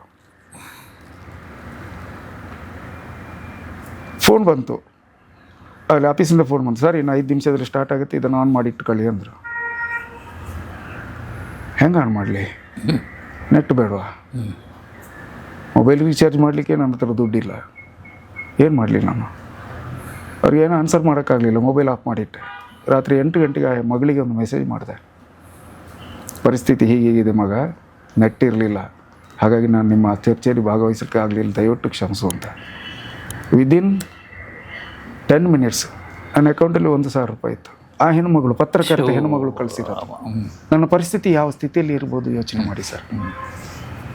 ಮನೆ ಪ್ರಾರಂಭ ಮಾಡುವಾಗ ನನ್ನ ಹತ್ರ ದುಡ್ಡಿರಲಿಲ್ಲ ಸರ್, ಏನೇನೂ ಇರಲಿಲ್ಲ. ಇದ್ದದ್ದನ್ನು ಈ ಮುಂದುಗಡೆ ಗೋಡೆ ಬಿಸಿದ್ದೆ. ಆಗ ನನಗೆ ನೆನಪಾದ್ದು ರಕ್ಷಿತ್ ಶೆಟ್ಟಿ ಅವರು. ಮೊಟ್ಟ ಮೊದಲ ಸಲ ಅವರಿಗೆ ಒಂದು ಮೆಸೇಜ್ ಕಳಿಸ್ದೆ, ಹೀಗೆ ಮನೆ ಕಟ್ಟೋಕ್ಕಾಗ್ತಿಲ್ಲ, ನಿಮ್ಮಿಂದ ಏನಾದರೂ ಸಹಾಯ ಮಾಡಲಿಕ್ಕೆ ಸಾಧ್ಯವನ್ನ ಅಂತ. ತಕ್ಷಣ ಫೋನ್ ಬಂತು. ಆ ಸಿನಿಮಾದ ಏನಾದರೂ ಬರಬೇಕಾ ಅಂತ ಕೇಳಿದ್ರೆ, ಇಲ್ಲ ಅದೆಲ್ಲ ಕ್ಲಿಯರ್ ಆಗಿದೆ, ನಿಮ್ಮ ಅಕೌಂಟ್ ನಂಬರ್ ಕಳಿಸಿ ಅಂತ ಅಂದರು. ವಾಟ್ಸಪ್ ಮಾಡಿದೆ. ಹೇಳಿದರೆ ನಂಬಲ್ಲ ನಾ, ವಿದಿನ್ 20 ಮಿನಿಟಾ 15 ಮಿನಿಟ್ಸ್ ಏನೋ ನನ್ನ ಅಕೌಂಟಲ್ಲಿ 50,000 ಇತ್ತು. ರಕ್ಷಿತ್ ಶೆಟ್ಟರು ಕಳಿಸಿದ್ದು. ಒಂದು 3-4 ವರ್ಷದ ಹಿಂದೆ, ಅಂದರೆ ನನ್ನ ಪಂಚವಾರ್ಷಿಕ ಯೋಜನೆಗಿಂತಲೂ ಹಿಂದೆ, 5 ವರ್ಷದ ಹಿಂದೆ ಅಂತ ಅನ್ಕೊಳ್ಳಿ. ಅದಾದಮೇಲೆ ಅಮೂಲ್ಯಗೂ ನನಗೂ ಪರಿಚಯ ಇರೋದು ನಿಮ್ಗೆ ಗೊತ್ತಿಲ್ಲಲ್ಲ? ಇಲ್ಲ, ನಾನು ನನ್ನ ಅಪ್ಪಾಜಿಯಿಂದ ಕರೆದ ಹುಡುಗಿಯದು. ನಾನು ನನ್ನ ಮಹಾಗುರುಗಳು ನಾಗಾಭರಣ ಸರ್ ಜೊತೆ ವರ್ಕ್ ಮಾಡುವಾಗ ಆ ಮಗು ಅಂತ ಹೇಳ್ಬೇಕಷ್ಟೇ, 2ನೇ ಕ್ಲಾಸ್ 3ನೇ ಕ್ಲಾಸ್ ಏನೋ ಇತ್ತು. ಗೆಳತಿ ಅಂತ ಒಂದು ಸೀರಿಯಲ್, ನಾನು ಅದರಲ್ಲಿ ಪಿಳ್ಳೆ ಪಾತ್ರ ಮಾಡ್ತಿದ್ದೆ, ಉದಯ್ ಟಿವಿಯಲ್ಲಿ ಬರ್ತಿತ್ತು. ಗೆಳತಿ ಅಂತ ಒಂದು ಸೀರಿಯಲ್. ಅವ್ರ ತಾಯಿ ಅವ್ರನ್ನ ಕರ್ಕೊಂಬರ್ತಿದ್ರು, ಅಮೂಲ್ಯ ಅವ್ರನ್ನ ಸೆಟಿ ಕರ್ಕೊಂಡ್. ಚಿಕ್ಕ ಮಗು, ಶಾಲೆ ಬಿಟ್ಟು ಬಂದದ್ದಲ್ವಾ, ಇದು ಇಲ್ಲಿ ಅಳ್ತಾ ಕೂರ್ತಿರ್ತಿತ್ತು. ನಾನು ಅದನ್ನು ಎತ್ಕೊಂಡು ಅಳಬೇಡ ಕಡೆ ಸುಮ್ಮನಿದೆ ಅಂತ 2 ಫ್ಲೋರ್ ಓಡ್ಕೊಂಡು ಹೋಗಿ, ಆಗ ನಾನು ಗಟ್ಟಿ ಮುಟ್ಟಿದ್ದೆ. ಈಗಲೂ ಕಾಣ್ಲಿಕ್ಕೆ ಗಟ್ಟಿ ಮುಟ್ಟು, ಬೇಸ್ಮೆಂಟ್ ವೀಕು, ಬಿಲ್ಡಿಂಗ್ ಮಾತ್ರ ಸ್ಟ್ರಾಂಗ್ ಇರೋದು, ಬೇಸ್ಮೆಂಟ್ ವೀಕ್ ಇದೆ. 2 ಫ್ಲೋರು ಎತ್ಕೊಂಡು ಹೋಗಿ ಓಡ್ಕೊಂಡು ಬರ್ತಿದ್ದ, ಹಾಡು ಹೇಳ್ಕೊಂಡು. ಅಷ್ಟೊತ್ತಿಗೆ ನಗ್ತಾ ಇತ್ತು ಆ ಮಗು. ನಮ್ಮ ನಡುವೆ ಆ ಥರದ ಬಾಂಡಿಂಗ್ ಇತ್ತು. ಆದರೂ ತುಂಬ ಸೀರಿಯಲ್ ನಮ್ಮ ಜೊತೆ ಮಾಡಿದ್ದಾರೆ. ಆ ನೆನಪಿತ್ತಲ್ಲ, ನಾನು ಅವ್ರ ತಾಯಿಗೆ ಒಂದು ಫೋನ್ ಮಾಡಿ ಒಂದು ಮಾತು ಹೇಳಿದ್ದೆ ಅಷ್ಟೇ. ಮಾರನೇ ದಿನ ಅಮೂಲ್ಯ ಸ್ವಲ್ಪ ಸಹಾಯ ಮಾಡಿದರು, ಆಮೇಲೆ ಅಪ್ಪು ಸರ್ ಸ್ವಲ್ಪ ಸಹಾಯ ಮಾಡಿದ್ರು, ಆಮೇಲೆ ನಮ್ಮ ಮಿತ್ರ ಅವರು ಶಿನು ಮಿತ್ರ ಹೇಳಿದರೆ ನಂಬಲ್ಲ, ವೀರಭೂಮಿ ಅವರು ಅವ್ರ ಗೆಳೆಯರ ಜೊತೆ ಸೇರಿ ನನಗೆ ಒಂದು ದೊಡ್ಡ ಅಮೌಂಟ್ ಕೊಟ್ಟರು. ನಮ್ಮ ಜಗ್ಗೇಶನ್ನ ನಾವು ಸಂತೋಷ್ ಆನಂದರಾಮ್ರವ್ರದ್ದು ಸಿನಿಮಾ ಮಾಡುವಾಗ, ಅಲ್ಲ ಮಠ ಗುರುಪ್ರಸಾದ್ ಅವ್ರದ್ದು ಸಿನಿಮಾ ಮಾಡುವಾಗ ಅಲ್ಲಿ ನಾವು ಆತ್ಮೀಯತೆಯಿಂದ ಮಾತಾಡ್ತಿದ್ವಿ. ಈ ಅಪ್ಪು ಸರ್ದೆಲ್ಲ ವಿಷಯ ಅವ್ರಿಗೆ ಗೊತ್ತಿತ್ತು. ಅಪ್ಪು ಸರ್ದು ವಿಷಯ ಎಲ್ಲ ಹೇಳಿದೆ, ಹೀಗಾಗಿತ್ತು ಹೀಗಾಗಿತ್ತು. ಮಠ ನಿಮ್ಮ ಅಕೌಂಟ್ ನಂಬರ್ ಕಳಿಸಿ ನನಗೆ ಹೇಳಿ ನಂಬರ್ ಕೊಟ್ಟರು, ಕಳಿಸ್ದೆ. ಮಾರದಿನ 50,000 ರೂಪಾಯಿ ಜಗ್ಗೇಶ್ ಸರ್ ಕೊಟ್ಟರು. ಶಿರುಮಿತ್ರ ಅವರು 1 ಲಕ್ಷ, ಅಪ್ಪು ಸಾರು 1 ಲಕ್ಷ, ಇಷ್ಟು ಬಂದದ್ದನ್ನು. ಆದರೆ ಕೆಲವು ವೆಬ್ ಪೋರ್ಟಲ್ ಅವರು 3 ಕೋಟಿಯ ಮನೆ ಕೊಟ್ಟರು ಅಪ್ಪು ಸಾರ್ ಅಂತ ಹೇಳಿದ್ರಲ್ಲ, ಮನೆ ಹೇಗೆ ಉಂಟು ಅಂತ ನಿಮಗೆ ಗೊತ್ತುಂಟು? ಮಾಹಿತಿ ಅನೌನ್ಸ್ ಇದು ತುಂಬ ವೆಬ್ ಪೋರ್ಟಲ್ ಅವರು 3 ಕೋಟಿಯ ಮನೆ ಕಟ್ಟಿಕೊಟ್ಟ ಅಪ್ಪು ಸರ್. ಇದು ಎಂತ ಇದು ಯುವರತ್ನದಲ್ಲಿ ಬೆಲ್ಲೋಡಿಯೋ ತಾತನಿಗೆ, ಬೆಲ್ಲೋಡದ ತಾತನಿಗೆ 3 ಕೋಟಿಯ ಮನೆ ಕಟ್ಟಿಕೊಟ್ಟ ಅಪ್ಪು ಸರ್ ಅಂತ. ತಾತ ಅಂತ ಬರೆಯೋದಕ್ಕಿಂತ MK ಮಠ ಅಂತ ಬರೆದಿದ್ರು ಆಗ್ತಿತ್ತು. ಅವ್ನು ಬೆಲ್ಲೋಡಿಯೋ ತಾತ ಅಂತ ಬರ್ದ. ನಿಜ, ಅಪ್ಪು ಸರ್ ನನಗೆ ದುಡ್ಡು ಕಳಿಸಿದ್ದು ನಿಜ. ಇವ್ರು 3 ಕೋಟಿಯ ಮನೆ ಕಟ್ಕೊಟ್ರು ಅಂತೆಲ್ಲ ಅಪಪ್ರಚಾರ ಮಾಡಿದ್ರಲ್ಲ, ಅದಕ್ಕೂ ಕಾರಣ ಇದೆ. ನೀವು ಒಂದ್ಸಲ ನಮ್ಮ ಮನೆಗೆ ಬಂದ್ರಿ, ಹೌದು, ನಮ್ಮ ಕೊಟ್ಟಿಗೆಯಲ್ಲಿ ಕೂತು ಜ್ಯೂಸ್ ಕುಡಿದ್ರಿ, ನಾವಾಗ ಕೊಟ್ಟಿಗೆಯಲ್ಲಿ ಅಡಿಗೆ ಮಾಡ್ತಿದ್ರಿ, ಅಡಿಗೆ ಮಾಡ್ತಿದ್ವಿ. ನೀವು ಕೇಳಿದ್ರಿ ಯಾಕೆ ಮಠ ನೀವು ಯಾರ ಹತ್ರ ಹೇಳಿಲ್ವಾ ಅಂತ. ಆಗ ಕೊರೋನಾ ಟೈಮ್ ಆಗತಾನೆ. ಆಗ ನಾನು ಹೇಳಿದೆ, ಇಲ್ಲಣ್ಣ ಇವರ ಹತ್ರ ಶೂಟಿಂಗಲ್ಲಿ ನಾ ಅಪ್ಪು ಸರ್ ಹತ್ರ ಹೇಳಿದ್ದೆ, ಅಪ್ಪು ಸರ್ ಭರವಸೆ ಕೊಟ್ಟಿದ್ರು, ನಾನು ಇದೀನಿ ಮಠ ಸರ್, ಡೋಂಟ್ ವರಿ ಅಂತ ಹೇಳಿದ್ರು ಅಂತ ಹೇಳಿದ್ದೆ. ನೀವು ಅದನ್ನೊಂದು ಲೇಖನ ಬರೆದ್ರಿ. ಲೇಖನ ಬರೆದದ್ದೇ ನನ್ನ ವಿರೋಧಿಗಳಿಗೆ ಬಹಳ ಖುಷಿ ಆಯ್ತು. ಅವರದನ್ನ 3 ಕೋಟಿ ಅದನ್ನ 3 ಕೋಟಿಗೆ ಹಿಗ್ಗಿಸಿದ್ರು. ಇದು ವೈರಲ್ ಆಗ್ತಿದ್ದಂಗೆ ಅಪ್ಪು ಸರ್ ಗೊತ್ತಾಯ್ತು. ಸಂತೋಷ ಆನಂದರಾಮ್ ಸರ್ ಫೋನ್ ಮಾಡಿದ್ರು ನನಗೆ, ಎಂತ ಮಠ ಇದು ಅಂತ. ಹೀಗೆ ಅಂದೆ, ನಿಮ್ಮ ಅಕೌಂಟ್ ನಂಬರ್ ಕಳಿಸಿ ಅಂದರು. ಕಳಿಸ್ದೆ. ಅವತ್ತು ರಾತ್ರಿ ಮಿಡ್-ನೈಟ್ ನಾನು ನಿಶಾಚಾರ ಅಲ್ವಾ, ನಾನು ಮಲಗೋದು 1:30, ಬೆಳಿಗ್ಗೆ ಹೇಳೋದು 4:15. 12 ಗಂಟೆಗೆ ದಾಟದ ಮೇಲೆ 1 ಲಕ್ಷ ಅಕೌಂಟಲ್ಲಿ ಇತ್ತು. ತಕ್ಷಣ ಅವ್ರಿಗೆ ಮೆಸೇಜ್ಗಳು, 1 ಲಕ್ಷ ಬಂದು ಮಾರನೇ ಬೆಳಿಗ್ಗೆ ಅವ್ರ ಮೆಸೇಜ್, ಅದು ಅಪ್ಪು ಸರ್ ಕಳಿಸಿರೋದು ಅಂತ. ಇದಿಷ್ಟು ಬಂದದ್ದು ನಿಜಾನ. ಆದರೆ ಈ ವೆಬ್ ಪೋರ್ಟಲ್ ಅವ್ರು ಹೇಳಿದಾಗೆ 3 ಕೋಟಿಯ ಮನೆ ಅಲ್ಲ ಅನ್ನೋದು. ಯುವರತ್ನದಲ್ಲಿ ನಿಮ್ಮ ಸಂಬಂಧ ಹೇಗಿತ್ತು? ತುಂಬ ಚೆನ್ನಾಗಿತ್ತು. ಅಪ್ಪುದು ಮತ್ತೆ ಮಟನ್ ಅದು ರಾಜಕುಮಾರದಲ್ಲಿ ಬೆಳೆದಂಥ ಸಂಬಂಧ. ರಾಜಕುಮಾರದಲ್ಲಿ ನಾನೊಂದು ಅವರ ಆಶ್ರಮಕ್ಕೆ ಬಂದು ವಿಲನ್ ಕ್ಯಾರೆಕ್ಟರ್ ಅಲ್ಲ, ವಿಲನ್ ತರ ತಮಿಳ್ ಕ್ಯಾರೆಕ್ಟರ್, ಅವರ ಆಶ್ರಮಕ್ಕೆ ಬಂದು ಹೌದು ಹಾರ್ಡ್ ಡಿಸ್ಕ್ ಕದ್ಕೊಂಡು ಹೋಗುವಂತ ಒಂದು ಪಾತ್ರ. ಆಗ ಒಂದು ಸೀನನ್ನು ಕೊಟ್ಬಿಟ್ಟು, ಈ ಸೀನ್ ಪೂರ್ತಿ ನೀವು ಒಂದೇ ಟೇಕಲ್ಲಿ ಓಕೆ ಮಾಡಬೇಕು ಅಂತ ಸಂತೋಷ್ ಆನಂದರಾಮ್ ಸರ್ ಹೇಳಿದರು. ಯಾಕಂದ್ರೆ ನಾನು ಅವ್ರನ್ನ ತುಂಬ ಗೌರವಿಸ್ತೀನಿ, ಸಂತೋಷ್ ಆನಂದರಾಮ್ ಸರ್ ಅವ್ರನ್ನ. ನಾನು ಅರ್ಧ ಗಂಟೆಯಲ್ಲಿ ರೆಡಿ ಆದೆ. ಶಾರ್ಟ್ ಇಟ್ಟರು, 3 ಸಲ ತೆಗೆದ್ರು ಬೇರೆ ಬೇರೆ ಕಡೆಯಿಂದ. ಮಾಡಿದಾಗ ಅಪ್ಪು ಸರ್ ಸಂತೋಷ್ ಆನಂದರಾಮ್ ಸರ್ ಹತ್ರ ನನ್ನ ಬಗ್ಗೆ ಕೇಳಿದ್ದಾರೆ. ಆಗ ನಿಮ್ಮ ಬಗ್ಗೆ ಮಾತಾಡ್ಬಿಟ್ಟು, ನೀವು ಒಂದ್ಸಲ ಬರೆದಿದ್ರಿ ಅಣ್ಣವ್ರ ಹೆಸರನ್ನ ಟೀ ಕಾಫಿ ಬಿಟ್ಟಿದ್ದೀನಿ ಅಂತ ಒಂದು ಸಲ ಆ ವಿಷಯ ಹೇಳ್ಬಿಟ್ಟು ನನ್ನ ಬಗ್ಗೆ ಅಪ್ಪು ಸಾರಿಗೆ ಹೇಳಿದ್ದಾರೆ. ಆಮೇಲಿಂದ ಅಪ್ಪು ಸಾರಿಗೆ ತುಂಬ ಇಷ್ಟ. ನಾನು ಕಂಡಾಗೆಲ್ಲ ಮಾತಾಡಿದ್ವಿ. ಈ ಯುವರತ್ನ ನಡೆಯುವಾಗ ಫಸ್ಟ್ ಫ್ಲೋರಲ್ಲಿ ನಡೀತಿದ್ರೆ ನಾವೆಲ್ಲ ಅಂದರೆ ಆಮೇಲೆ ಶೂಟಿಂಗ್ ಇರೋ ಕಲಾವಿದರೆಲ್ಲ ಕೆಳಗೆ ಗ್ರೌಂಡ್ ಫ್ಲೋರ್ ರೂಮಲ್ಲಿ ಕೂತಿರ್ತೀವಿ. ನಾನು ಬಾಗ್ಲ ಹತ್ರ ನಿಂತು ಹೀಗೆ ನೋಡೋದು. ಒಂದ್ಸಲ ಸಾರು ಏನೋ ದೇವಬಾಧೆ ತೀರ್ಸೋಕ್ಕೇನೋ ಕ್ಯಾರವಾನ್ಗೆ ಹೋಗಿ ರಿಟರ್ನ್ ಹೋದ್ರೆ ನಾನು ಹಾಗೇ ನಿಂತಿದ್ದೀನಿ. ಓಡ್ ಬಂದ್ರು ಹತ್ರಕ್ಕೆ, ಮಟ್ ಸರ್ ಬನ್ನಿ, ಅಲ್ಲಿ ಬಂದು ನೋಡಿ, ನಾನು ಇಲ್ಲೇ ಇರ್ತೀನಿ. ಯಾಕೆ ಬನ್ನಿ ಮಟ್ ಸರ್ ಕೈ. ಹಾಂ ಸಾರಿ, ಏನಕ್ಕೆ? ದೂರದಲ್ಲಿ ನೋಡಿದ್ರೆ ನಿಮ್ಮ ನನ್ನವ್ರನ್ನ ನೋಡ್ದಂಗೆ ಆಗುತ್ತೆ, ಅದಕ್ಕೆ ನಾನು ಇಲ್ಲಿ ನೋಡ್ತಿದ್ದೀನಿ. ಹತ್ತಿರ ಬಂದರೆ ನೀವು ಅಪ್ಪು ಸರ್ ಥರ ಕಾಣ್ತೀರಾ, ನಂಬರಲ್ಲ ನಾನು, ನೀವು ಹೋಗಿ, ನಾನು ಇಲ್ಲೇ ನಿಂತು ಅಯ್ಯೋ ಅಂತ ಹೇಳಿ ಓಡೋದ್ರು ಇವರತ್ನ ಶೂಟಿಂಗಲ್ಲಿ. ಅಂಥ ಬಾಂಧವ್ಯ ಇತ್ತು. ಆಗ ನಾನು ಒಂದು ದಿನ ಅವ್ರ ಹತ್ರ ಹೋಗಿ ಮಾತಾಡಿದ್ದು. ಅವ್ರ ಹತ್ರ ಹೋಗಿ ಮಾತಾಡೋದಕ್ಕೆ ಅವರ ಬಾಡಿಗಾರ್ಡ್ ಒಬ್ಬರು ಕರೆಗೆ, ಅವರು ಕೂಡ ಕಾರಣ, ಹೋಗಿ ನಾನು ಮಾತಾಡಿಲ್ಲ ಅಂತ ಅಂದಿದ್ರು. ಅಲ್ಲಿ ಹೋಗಿ ಮಾತಾಡಿದಾಗ ಅವ್ರು ಹೇಳಿದ್ದು, ಮಾಡಿ ಸರ್ ಡೋಂಟ್ ವರಿ, ಇಷ್ಟು ಕಷ್ಟದಲ್ಲಿದ್ದೀರಿ ಅಂತ ನಂಗೆ ಗೊತ್ತಿರಲಿಲ್ಲ, ನಾನಿದ್ದೀನಿ, ನಾನು ವ್ಯವಸ್ಥೆ ಮಾಡ್ತೀನಿ ಅಂತ ಹೇಳಿದರು ಮನೆ ಕಟ್ಟೋದಕ್ಕೆ. ಅದರ ಮುಂದಿನ 1.5 ವರ್ಷ ಕೊರೋನಾ ಕಾರಣದಿಂದಾಗಿ ಅಪ್ಪು ಸರ್ನ ಸಂಪರ್ಕಿಸೋದಕ್ಕಾಗಲಿಲ್ಲ. ಫೋನ್ ಮಾಡಿ ಮಾತಾಡೋದು ದೊಡ್ಡ ವಿಷಯ ಅಲ್ಲ, ಹಾಗೆ ಮಾತಾಡೋದು ಸಭ್ಯತೆ ಅಲ್ಲ. ಅವ್ರನ್ನ ನೇರವಾಗಿ ಭೇಟಿ ಆಗಬೇಕು ಅಂತ ತುಂಬ ಆಸೆ ಇತ್ತು, ಆಗಲೇ ಇಲ್ಲ. ಈ ಥರ ಎಲ್ಲ ನಡೀತು, ಅಪಪ್ರಚಾರ. ಅದರ ಮಧ್ಯದಲ್ಲಿ ಅವ್ರು ನನಗೆ ಸ್ವಲ್ಪ ಸಹಾಯ ಮಾಡಿದರು. ಅವರು ಸಹಾಯ ಮಾಡಿದ್ದನ್ನಿಟ್ಕೊ, ಫಸ್ಟ್ ಸಹಾಯ ಮಾಡಿದ್ದು ರಕ್ಷಿತ್ ಸರ್, ಆಮೇಲೆ ಅಮೂಲ್ಯ, ಆಮೇಲೆ ಅಪ್ಪು ಸರ್. ಈ ಅಪ್ಪು ಸರ್ ಕಳಿಸಿದ್ದನ್ನು ಇಟ್ಕೊಂಡು ನಮ್ಮ ಊರಲ್ಲಿ ಒಂದು ವ್ಯವಸಾಯ ಸೇವಾ ಸಹಕಾರಿ ಸಂಘ ಇದೆ. ಇದನ್ನು ನನ್ನ ಹತ್ರ ಇಟ್ಕೊಂಡು ಅಲ್ಲಿ ನಾನೊಂದು 3 ಲಕ್ಷಕ್ಕೆ ಅಪ್ಲೈ ಮಾಡಿದೆ. ಇಬ್ಬರು ಆತ್ಮೀಯರು ಅದಕ್ಕೆ ಜಾಮೀನು ಹಾಕಿದ್ರು. ಆರಾಮಾಗಿ ಅವರು ನನಗೆ ಒಂದು 3 ಲಕ್ಷ ಕೊಟ್ಟರು. ಹಾಗಾಗಿ ನಾ ಮನೆಯ ಸ್ಲ್ಯಾಬ್ ಅದು ಇದೆಲ್ಲ ಫಿನಿಷ್ ಮಾಡೋದಕ್ಕೆ ಕಾರಣ ಆಗಿದ್ದು ನಮ್ಮ ಊರಿನ ವ್ಯವಸಾಯ ಸೇವಾ ಸಹಕಾರಿ ಸಂಘ. ಅದರ ಎಷ್ಟು ಜನ ಅಧ್ಯಕ್ಷರು ಚೇಂಜ್ ಆದರೂ ಕೂಡ ಅವ್ರು ನನ್ನ ಜೊತೆ ಬಹಳ ಚೆನ್ನಾಗಿದ್ದಾರೆ. ಯಾಕೆಂದರೆ ನಾನು ಒಂದು ಕಂತು ಕೂಡ ಕಟ್ಟಿಲ್ಲ. ಅದೀಗ ಒಂದು 6 ಲಕ್ಷ ಆಗಿರ್ಬೋದು. ನಾನೀಗ ಅವರು ನನ್ನ ಮೇಲೆ ಯಾವುದೂ ಕ್ರಮ ಕೈಗೊಳ್ಳದೆ ನನಗೆ ಅಂದರೆ ಟೈಮ್ ಕೊಡ್ತಿರೋದು ನಾನೊಬ್ಬ ಕಲಾವಿದ ಅನ್ನೋ ಕಾರಣಕ್ಕಾಗಿ. ಯಾಕೆಂದರೆ ಪುತ್ತೂರು ತಾಲೂಕಿನಲ್ಲಿ ರಾಜ್ಯ ಪ್ರಶಸ್ತಿ ಪಡೆದಂಥ ಏಕೈಕ ಕಲಾವಿದ ನಾನು. ನಮ್ಮ ಊರಿನ ಹೆಮ್ಮೆಯ ಕಲಾವಿದ ಅನ್ನೋ ಕಾರಣಕ್ಕಾಗಿ ಅವರು ಬಿಡ್ತಿದ್ದಾರೆ. ನಾನು ಈ 4-5 ಸಿನಿಮಾ ಎಲ್ಲ ಬಂದಾಗ ದರ್ಶನ್ ಪರವಾಗಿ ಮಾತಾಡೋದಕ್ಕಿಂತ ಮೊದಲು 4-5 ಸಿನಿಮಾ ಬಂದಾಗ ಮನೆ ಕೆಲಸ ಮುಗಿಸ್ಬಿಟ್ಟು ಮುಗಿಸ್ಬೋದು ಅಂತ ಅಂದ್ಕೊಂಡೆ. ದರ್ಶನ್ ಸರ್ ಪರವಾಗಿ ಮಾತಾಡಿದ ಮೇಲೆ ನನಗೆ ಎಲ್ಲರೂ ಕೆಲಸ ಕೊಡೋದನ್ನೇ ಬಿಟ್ಬಿಟ್ರು. ಬುಕ್ ಮಾಡಿದ ಸಿನಿಮಾ ಕೂಡ ಕೈಬಿಟ್ರು. ಹಾಗಾಗಿ ಅದು ಅಲ್ಲಿ ಬಡ್ಡಿ ಬೆಳೆದು ಚಕ್ರ ಬಡ್ಡಿಗೆ ಬಡ್ಡಿ ಬೆಳೆದು ಒಂದು 6 ಲಕ್ಷದ ಹತ್ತಿರ ಆಗಿದೆ. ನೋಡಬೇಕು ಹೇಗೆ ಅಂತ. ಆದರೆ ಇನ್ನೂ ನಾನು ಆತ್ಮಹತ್ಯೆ ಎಲ್ಲ ಮಾಡ್ಕೊಳ್ಳೋದಿಲ್ಲ. ಇಲ್ಲ ಇದೇ ಸಾಕ್ಷಿ, ಈ ವಿಡಿಯೋನೇ ಸಾಕ್ಷಿ. ಇನ್ನು ಮಾಡೋದಿಲ್ಲ. ಯಾಕೆ ಮಾಡಬೇಕು? ಯಾವನು ಹೆದರ್ಬೇಕು? ಯುದ್ಧಕ್ಕೆ ರೆಡಿ. ದರ್ಶನ್ ಸರ್ ಬಂದೇ ಬರ್ತಾರೇನ? ಅವ್ರು ಶಾಶ್ವತ ಅಲ್ಲ, ಅವ್ರಿಗೆ ಜೈಲು ಬಂದೇ ಬರ್ತಾರೆ. ಬಂದ ಮೇಲೆ ಈಗ ಈಗ ಈಗ ಇದನ್ನ ನಾನು ಹೇಳಿದಾಗ ಅಲ್ಲಿ ಕಮೆಂಟ್ ಬರುತ್ತೆ, ಬಕೆಟ್ ಹಿಡಿತಿದ್ದಾನೆ ದರ್ಶನ್ಗೆ. ದೇವರನ್ನ ಹೇಳ್ತೀನಿ, ದರ್ಶನ್ ಸರ್ ಯಾರು ಗೊತ್ತಿಲ್ಲ. ದರ್ಶನ್ ಸರ್ಗೆ ನಾನು ಯಾರು ಅಂತಲೇ ಗೊತ್ತಿಲ್ಲ. ದಿನಕರ್ ಅವ್ರಿಗೆ ನನಗೆ ತುಂಬಾ ಆಪ್ತತೆ ಇದೆ. ನಾನು ಇವತ್ತೊಂದು ಈಗ ಒಂದು ಫೋನ್ ಮಾಡಿದ್ರು ಹೇಳಿಮಠಣ್ಣ ಅಂತಂತಾರೆ. ಯಾಕಂದ್ರೆ ನಾನು ನಾಗಾಭರಣ ಸರ್ ಜೊತೆ ಇದ್ದಾಗ, ನನ್ನ ಮಹಾಗುರು ನಾಗಾಭರಣ ಸರ್ ಜೊತೆ ಇದ್ದಾಗ ನಾವು 1-2 ಸಿನಿಮಾ ಜೊತೆಯಲ್ಲೇ ಮಾಡಿದ್ವಿ. ಅವ್ರು ಕ್ಯಾಮರಾ ಅಸಿಸ್ಟೆಂಟ್ ಆಗಿದ್ರು ದಿನಕರ್ ಸರ್. ನಾನು ಅವರು ಒಂದೇ ರೂಮಲ್ಲಿ ಉಳ್ಕೋತಿದ್ವಿ ಬೇರೆ. ದಿನಕರ್ ಅವರು ನಾನೆಲ್ಲ ತುಂಬ ಆಪ್ತರು. ಈಗಲೂ ಅಷ್ಟೇ ಆಪ್ತತೆ ಇದೆ. ಆದರೆ ಈಗ ಅವರು ಡೈರೆಕ್ಟ್ರು, ನಾನು ನಟ. ಆ ಒಂದು ಇದು ಈಗಲೂ ಇದೆ. ನಾನು ಮೊದಲು ಇದ್ದ ಹಾಗೆ ನಾನು ಅಷ್ಟು ಆಪ್ತತೆಯಿಂದ ಆಪ್ತತೆ ಇದೆ, ಅಷ್ಟು ಮಿಂಗಿಲಾಗಿರ್ಲಿಕ್ಕೆ ಆಗೋದಿಲ್ಲ. ಅವ್ರಿಗೊಂದು ಡೈರೆಕ್ಟರ್ ಅನ್ನೋ ಒಂದು ಗೌರವ ಇದೆ, ಅದನ್ನು ನಾವು ಕೊಡಬೇಕು, ಪ್ರತಿಯೊಬ್ಬರು ಕೊಡಲೇಬೇಕು. ಹಾಗಾಗಿ ನಾನು ಅವರಲ್ಲಿ ಮಾನಿಟರ್ ನೋಡುವಾಗಲಿ, ಅವ್ರೇನಾದರೂ ಸೀನ್ ಡಿಸ್ಕಷನ್ ಇಲ್ಲ, ಅವ್ರು ಫ್ರೀ ಇದ್ದಾಗ ಅವರೇ ಕರೀತಾರೆ, ಮಟನ ಬಲಿ ಅಂತ ಆಗೋಗಿ ಮಾತಾಡಿ ಬರ್ತಾನೆ.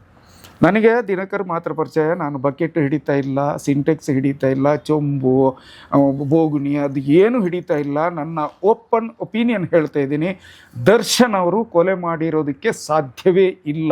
ಅವರು ಕೊರಗಜ್ಜನ ದಯದಿಂದ ಸದ್ಯದಲ್ಲೇ ಬಂದೇ ಬರ್ತಾರೆ.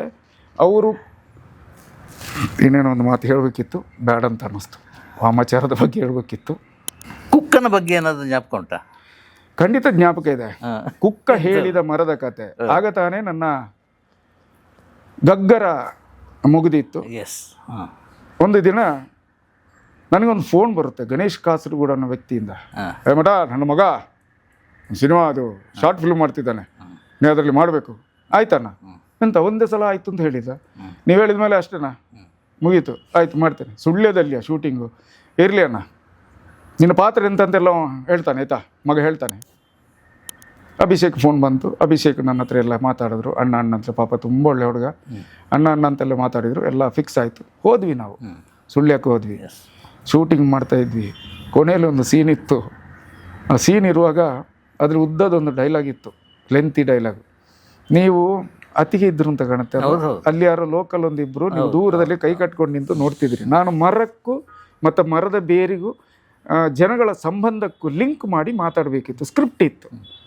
ನಮ್ಮ ಇವರು ಡಾಕ್ಟರ್ ಯಾರನ್ನವರು, ಪೆರ್ಲಾನೇನೋ, ನರೇಂದ್ರ ರೈ ದೇರ್ಲ ಕರೆಕ್ಟ್. ಅವ್ರು ಬರೆದಿರೋಂಥ ಮಾತುಗಳು ಅದ್ಭುತವಾಗಿತ್ತು. ಯಾಕೆಂದರೆ ಆ ಅದ್ಭುತವಾದ ಮೌತಿಂಗ್ ಮಾತುಗಳು ನಮಗೆ ಸುಲಭವಾಗಿ ಸ್ಫುರಿಸುವಂಥ ಮಾತುಗಳಿದ್ದಾಗ ಅದು ನಮಗೆ ಜಾಸ್ತಿ ಹೊತ್ತು ಬೇಕಾಗಿಲ್ಲ. ಅದು ಹಾಗೆ ಅಚ್ಚೊತ್ತು ಬಿಡುತ್ತೆ, ಜೆರಾಕ್ಸ್ ಮಾಡ್ದಂಗೆ. ಸೀನ್ ಪ್ರಾರಂಭ ಆಯಿತು. ಅಲ್ಲಿ ಪೇಮೆಂಟ್ ಅಂತ ಮಾತಾಡಿರಲಿಲ್ಲ. ನಾವೊಟ್ಟು ಅಣ್ಣ ಹೇಳಿದ್ರು, ಅಣ್ಣನ ಮಗ ಮಾಡ್ತಿದ್ದಾರೆ ಬರಬೇಕು ಅಂತೇಳಿ ಬಂದಿದ್ದೆ. ಸೀನ್ ಪ್ರಾರಂಭ ಆಯಿತು. ನನಗೆ ಮಾತಾಡ್ತಾ ಕಣ್ಣೀರು ಬಂತು. ಅದೇ ನರೇಂದ್ರ ರೈ ದೇರ್ಲವರೇ ನನ್ನ ಆಪೋಸಿಟ್ ಕ್ಯಾರೆಕ್ಟರ್. ಅವ್ರಿಗೆಲ್ಲ ವಿವರಿಸ್ತಾ ಇದ್ದೆ, ಈ ಮರದ ಬೇರು, ಜನಗಳು, ಅದು ಇದು ನೋಡಿ ಒಂದು ಮರ ಇನ್ನೊಂದು ಮರಕ್ಕೆ ತಪ್ಪಿಕೊಂಡಿದೆ, ಈ ಮರ ಹಾಗೆ, ಆ ಮರ ಹೀಗೆ, ನೋಡಿ ಮನುಷ್ಯರು ಹೀಗೆ ಒಂದೇ ಥರ ಇದ್ದರೆ ಏನಾಗುತ್ತೆ ಅಂತೇಳಿ ಅಂದರೆ ನಾನು ಕೂಡ ಅದೇ ರೀತಿಯ ಯೋಚನೆಯಲ್ಲಿ ಚಿಂತನೆಯಲ್ಲಿ ಇರುವವನಾಗಿರೋದ್ರಿಂದ ಆ ಮಾತುಗಳು ನನಗೆ ಭಾಳ ಬೇಗ ಕ್ಯಾಚಿ ಆಗಿತ್ತು. ಮಾತಾಡ್ತಾ ಹತ್ಕೊಂಡು ಮಾತಾಡ್ತಾ ಹೋದೆ. ಶಾರ್ಟ್ ಕಟ್ ಆಯಿತು. ಎಲ್ಲಿಂದಲೋ ಚಪ್ಪಾಳೆ ಕಟ್ತಾ ಇದೆ, ಮಠ ಅಂತ ಕರಿತಾ ಇದೆ. ನೋಡಿದ್ರೆ ನೀವು ನನ್ನನ್ನು ಕರಿತಾ ಇದ್ರಿ. ಓಡ್ ಬಂದೆ ನಿಮಗೆ ನಮಸ್ಕಾರ ಮಾಡ್ಕೊಂಡ ತಕ್ಷಣ ನೀವು ನನ್ನ ಜೇಬಿಗೆ ಒಂದಷ್ಟು ದುಡ್ಡು ಹಾಕಿದ್ರಿ.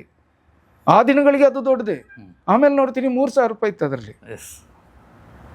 ನೀವು ಕೊಟ್ಟದ್ದು, ಅವ್ರು ಅಭಿಷೇಕ್ ಕೊಟ್ಟಂತ ಗೌರವಧನ ಬೇರೆ, ಇದು ಬೇರೆ. ಇದು ನೀವು ಆ ಸೀನ್ ನೋಡಿ ನನಗೆ ಕೊಟ್ಟಂತ ಗೌರವ. ಇದು ನನಗೆ ಇವಾಗಲೂ ನನ್ನ ಕಣ್ಣಲ್ಲಿದೆ. ಹಾಗೆ ಆ ಮೆಟ್ಲು, ಹೌದು, ತುಂಬಾ ಕೆಟ್ಟೋದ ಮೆಟ್ಲು. ಅದನ್ನ ಈ ತೋಡು ಅಂತ ಹೇಳ್ತಾರೆ, ಅಂದ್ರೆ ಸಣ್ಣ ನೀರು ಹರಿಯುವ ಅದ್ರ ಮಧ್ಯದಲ್ಲಿ ಮರದೊಂದು ಪಾಲ ಹಾಕಿರ್ತಾರೆ. ಅದನ್ನು ದಾಟಿ ಅಲ್ಲಿ ಹೋಗಿ ಒಂದು ಮೆಟ್ಲು ಹತ್ತೋಗ அந்த ಕಾಲಿಗೆ ಹಿಂದಿನ ಸೀನ್ ನೋಡಿ ಈಗಲೂ ಕಣ್ಣಲ್ಲಿದೆ. ಎಂತ ಅದ್ಭುತ ಪರ್ಫಾರ್ಮೆನ್ಸ್ ಅದು. ಎಂತ ಮಾಡೋದು, ಇಲ್ಲಿ ಪರ್ಫಾರ್ಮೆನ್ಸ್ ನೋಡಿ ಅವಕಾಶ ಕೊಡೋದಿಲ್ಲಲ್ಲ. ಇಲ್ಲಿ ಅದೇ ನಮ್ಮ ಅಭಿಮಾನಿ ದೇವರುಗಳು ಹೇಳಿದಂಗೆ ಬಕೆಟ್ ಹಿಡಿಯೋದು ನೋಡಿ ಅವಕಾಶ ಕೊಡೋದಲ್ವ. ಈಗ ಒಂದು ನಿರೀಕ್ಷೆ ಇದೆ, ಮುಂದೆ ನನಗೆ ಅವಕಾಶ ಬರುತ್ತೆ, ಮನೆ ಪೂರ್ತಿಯಾಗಿ ಕಟ್ತೀನಿ, ಖಂಡಿತ ಇದೆ. ಮಕ್ಕಳ ಎಜುಕೇಷನ್ ನಾನು ನೋಡ್ಕೊಳ್ತೀನಿ. ಒಂದು ಪಾಸಿಟಿವ್ ಅಪ್ರೋಚ್ ಇರಲಿ ಮಠ, ಯಾವಾಗಲೂ ಇದೆ. ಯಾಕಂದ್ರೆ ಮೊನ್ನೆ ಆ ಪ್ರಕರಣ ಅದು ನೆಗೆಟಿವ್, ಅದು ಪೂರ್ತಿ ನೆಗೆಟಿವ್. ಯಾವುದು ನೆಗೆಟಿವ್? ಯಾವಾಗ ರಾಕ್ ಲೈನ್ ವೆಂಕಟೇಶ್ ಸರ್ ನನಗೆ ಸಹಾಯ ಮಾಡಿದ್ರು ಆ ಕ್ಷಣದಿಂದ ನಾನು ಬದಲಾಗಿದ್ದೀನಿ. ಕನ್ನಡ ಚಿತ್ರರಂಗ ನನ್ನ ಕೈ ಬಿಡಲ್ಲ ಅನ್ನೋ ನಂಬಿಕೆ ನನಗಿದೆ. ಒಂದನೇದು. ಎರಡನೇದು, ನಾನಿದು ಹರಕೆಗೆ ಬಿಟ್ಟದ್ದಲ್ಲ. ಒಂದು ಅಪ್ಪು ಸಾರಿ ಸಿನಿಮಾಗೆ ಬಿಟ್ಟದ್ದು. ಅಪ್ಪು ಸಾರ್ ಹೋದ್ಮೇಲೆ ತೆಗೆದು ಬೇಡ ಅಂತ ಅನ್ನಿಸ್ತು, ಹಾಗಾಗಿ ಬಿಟ್ಟೆ. ಚಿತ್ರರಂಗದಲ್ಲಿ ಗಡ್ಡ ಬಿಟ್ಟವ್ರು ಇದ್ದಿದ್ದು ನಾನು, ಬೆನಕ ನಂಜಪ್ಪಣ್ಣ ಇಬ್ಬರೇ. ನಾವು ಬಿಟ್ಟದ್ದು ನೋಡಿ, ನಮಗೆ ಅವಕಾಶ ಸಿಗೋದು ನೋಡಿ ಎಲ್ಲರೂ ಗಡ್ಡ ಬಿಡ್ಲಿಕ್ಕೆ ಶುರು ಮಾಡಿದ್ರು. ಎಲ್ಲರದ್ದು ಬಿಡಿ ಬಿಡಿ ಗಡ್ಡ. ಅವ್ರ ಮನೆಯಲ್ಲಿ ಬೈತಾರೆ ಇಲ್ಲೋ, ನನಗೆ ಮನೆಯಲ್ಲಿ ಬೈಯೋದಿಲ್ಲ, ನಿಮಗೆ ಹುಚ್ಚಿ ಅಂತ ಬೇಕಾದ್ರು ಮಾಡಿ ಅಂತ ಹೇಳ್ತಾರೆ. ಆದರೆ ಹೀಗೆ ನಾವು ಗಡ್ಡ ಬಿಟ್ಟದ್ದು ನೋಡಿ ಬಾಕಿಯವರೆಲ್ಲ ಬಿಟ್ಟು ಆಚೆ ಓಡಾಡ್ತಿದ್ದಾರಲ್ಲ, ಅವಕಾಶ ಗಿಟ್ಟಿಸ್ಕೊತಿದಾರಲ್ಲ, ಅವ್ರಿಗೆ ಮನೆಯಲ್ಲಿ ಬೈಯೋದಿಲ್ವೇನೋ ಅಂತ ನನಗೆ ಒಂದು ಡೌಟನ್ನ. ಅವತ್ತಿನಿಂದ ರಾಕ್ಲೈನ್ ವೆಂಕಟೇಶ್ ಸರ್ ನನಗೆ ಸಹಾಯ ಮಾಡಿದ ಅವತ್ತಿನಿಂದ ನಾನು ಬದಲಾಗಿದ್ದೀನಿ. ನನ್ನ ಮನಸ್ಥಿತಿ ಬದಲಾಗಿದೆ. ಕನ್ನಡ ಚಿತ್ರರಂಗ ಇವತ್ತಲ್ಲ ನಾಳೆ ನನಗೆ ಒಂದು ಒಳ್ಳೆಯ ಅವಕಾಶ ಕೊಡುತ್ತೆ ಅನ್ನೋ ನಂಬಿಕೆ, ವಿಶ್ವಾಸ, ಭರವಸೆ ಎಲ್ಲವೂ ನನಗೆ ಇದೆ. ತುಂಬ ಕಷ್ಟದಲ್ಲಿದ್ದಾಗ ತುಂಬ ಜನ ಸಹಾಯ ಮಾಡಿದ್ದಾರೆ ನನಗೆ. ನಾನು ಊರಲ್ಲಿ ಯಾರ ಹತ್ರನೂ ಸಹಾಯ ಕೇಳೋದಂತಿಲ್ಲ. ಆದರೆ ಅಲ್ಲಿ ಕೆಂಪಿ ಮಜಲ್ ಸಿದ್ದೀಕ್ ಅಂತ ಒಬ್ಬ ಇದ್ದಾನೆ. ಅವನಿಗೂ ನನಗೂ 15 ದಿನದ ಹಿಂದೆ, 3 ತಿಂಗಳ ಹಿಂದೆ ಗಲಾಟೆ ಆಗಿತ್ತು ಪಂಚಾಯತ್ ಆಫೀಸಲ್ಲಿ.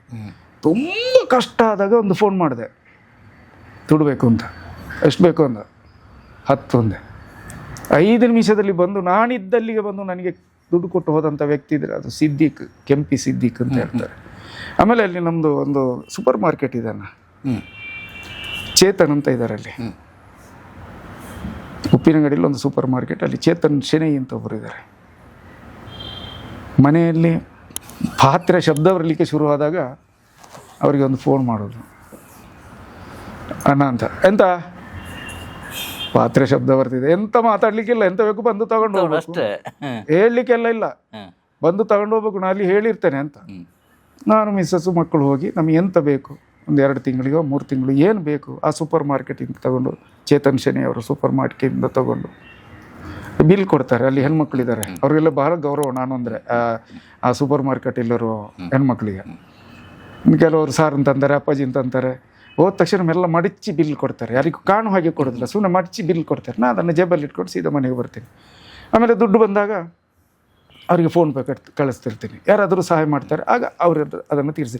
ಆದರೆ ಇದೊಂದು ಪ್ರಕರಣ ಇದೆಯಲ್ಲ, ಸಿದ್ದೀಕ್, ಕೆಂಪಿ ಸಿದ್ದೀಕ್, ಅವರ ದುಡ್ಡು ನಾನು ಇನ್ನೂ ಕೊಟ್ಟಿಲ್ಲ. ಅದು ಯಾಕೆ ಅಂತ ಗೊತ್ತಿಲ್ಲ. ದುಡ್ಡು ಬಂದಾಗ ಕೂಡ ಅವರಿಗೂ ಕೊಡಬೇಕು ಅಂತ ಮನಸ್ಸಾಗ್ತಿಲ್ಲ. ಅವರು ಎಷ್ಟೋವರೆಗೆ ನಾನು ಅಲ್ಲಿ ಕೇಳಿಲ್ಲ. ಒಂದು ಋಣ ಹಾಗೆ ಇರಲಿ ಅಂತೇಳಿ ಹಾಗೆ ಋಣ ತುಂಬ ಇದೆ. ನಾನು ಯಾರಿಗೂ ವಂಚನೆ ಮಾಡಿಲ್ಲ, ಸುಳ್ಳು ಹೇಳಿಲ್ಲ, ಯಾರದು ಕದ್ದಿಲ್ಲ, ಯಾರಿಗೂ ದ್ರೋಹ ಮಾಡಿಲ್ಲ, ಕೇಳಿ ತಿಂದಿದ್ದೀನಿ.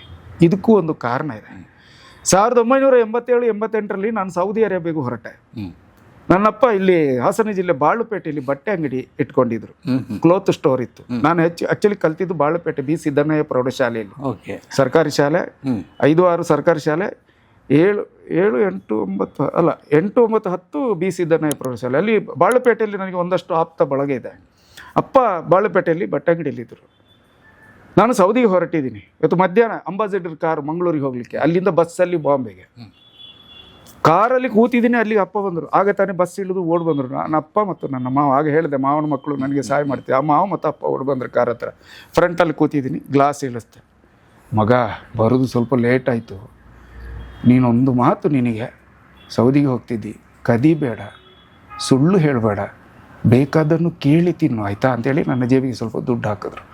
ಇವತ್ತಿಗೂ ನನ್ನ ಮನಸ್ಸಲ್ಲಿರೋದು ನನ್ನ ಅಪ್ಪ ಹೇಳಿದಂಥ ಆ ಮಾತು. ಅಪ್ಪ ಇಲ್ಲ ಈಗ ನನ್ನ ಜೊತೆ.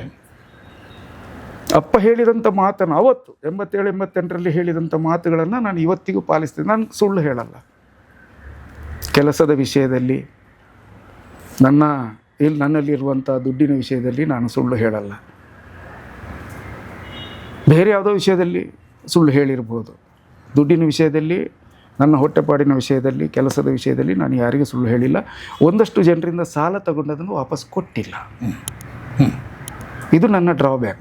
ನನ್ನ ಹತ್ರ ಇದೆ ಅಂತ ಒಂದು ಸಣ್ಣ ಕೆಟ್ಟ ಗುಣ ಇದೆ. ಪಟ್ಟಿ ಇದೆ, ನನ್ನ ಪಟ್ಟಿ ಇದೆ. ಯಾವತ್ತಾದ್ರೂ ಸಿಕ್ಕಿದ್ರೆ, ಇಲ್ಲಿಂದ ಹೋದ್ಮೇಲೆ ಒಂದಷ್ಟು ನನಗೆ ಕೆಲಸ ಸಿಕ್ಕಿದ್ರೆ ಖಂಡಿತ ಅವ್ರದ್ದು ತೀರಿಸ್ತಾನೆ.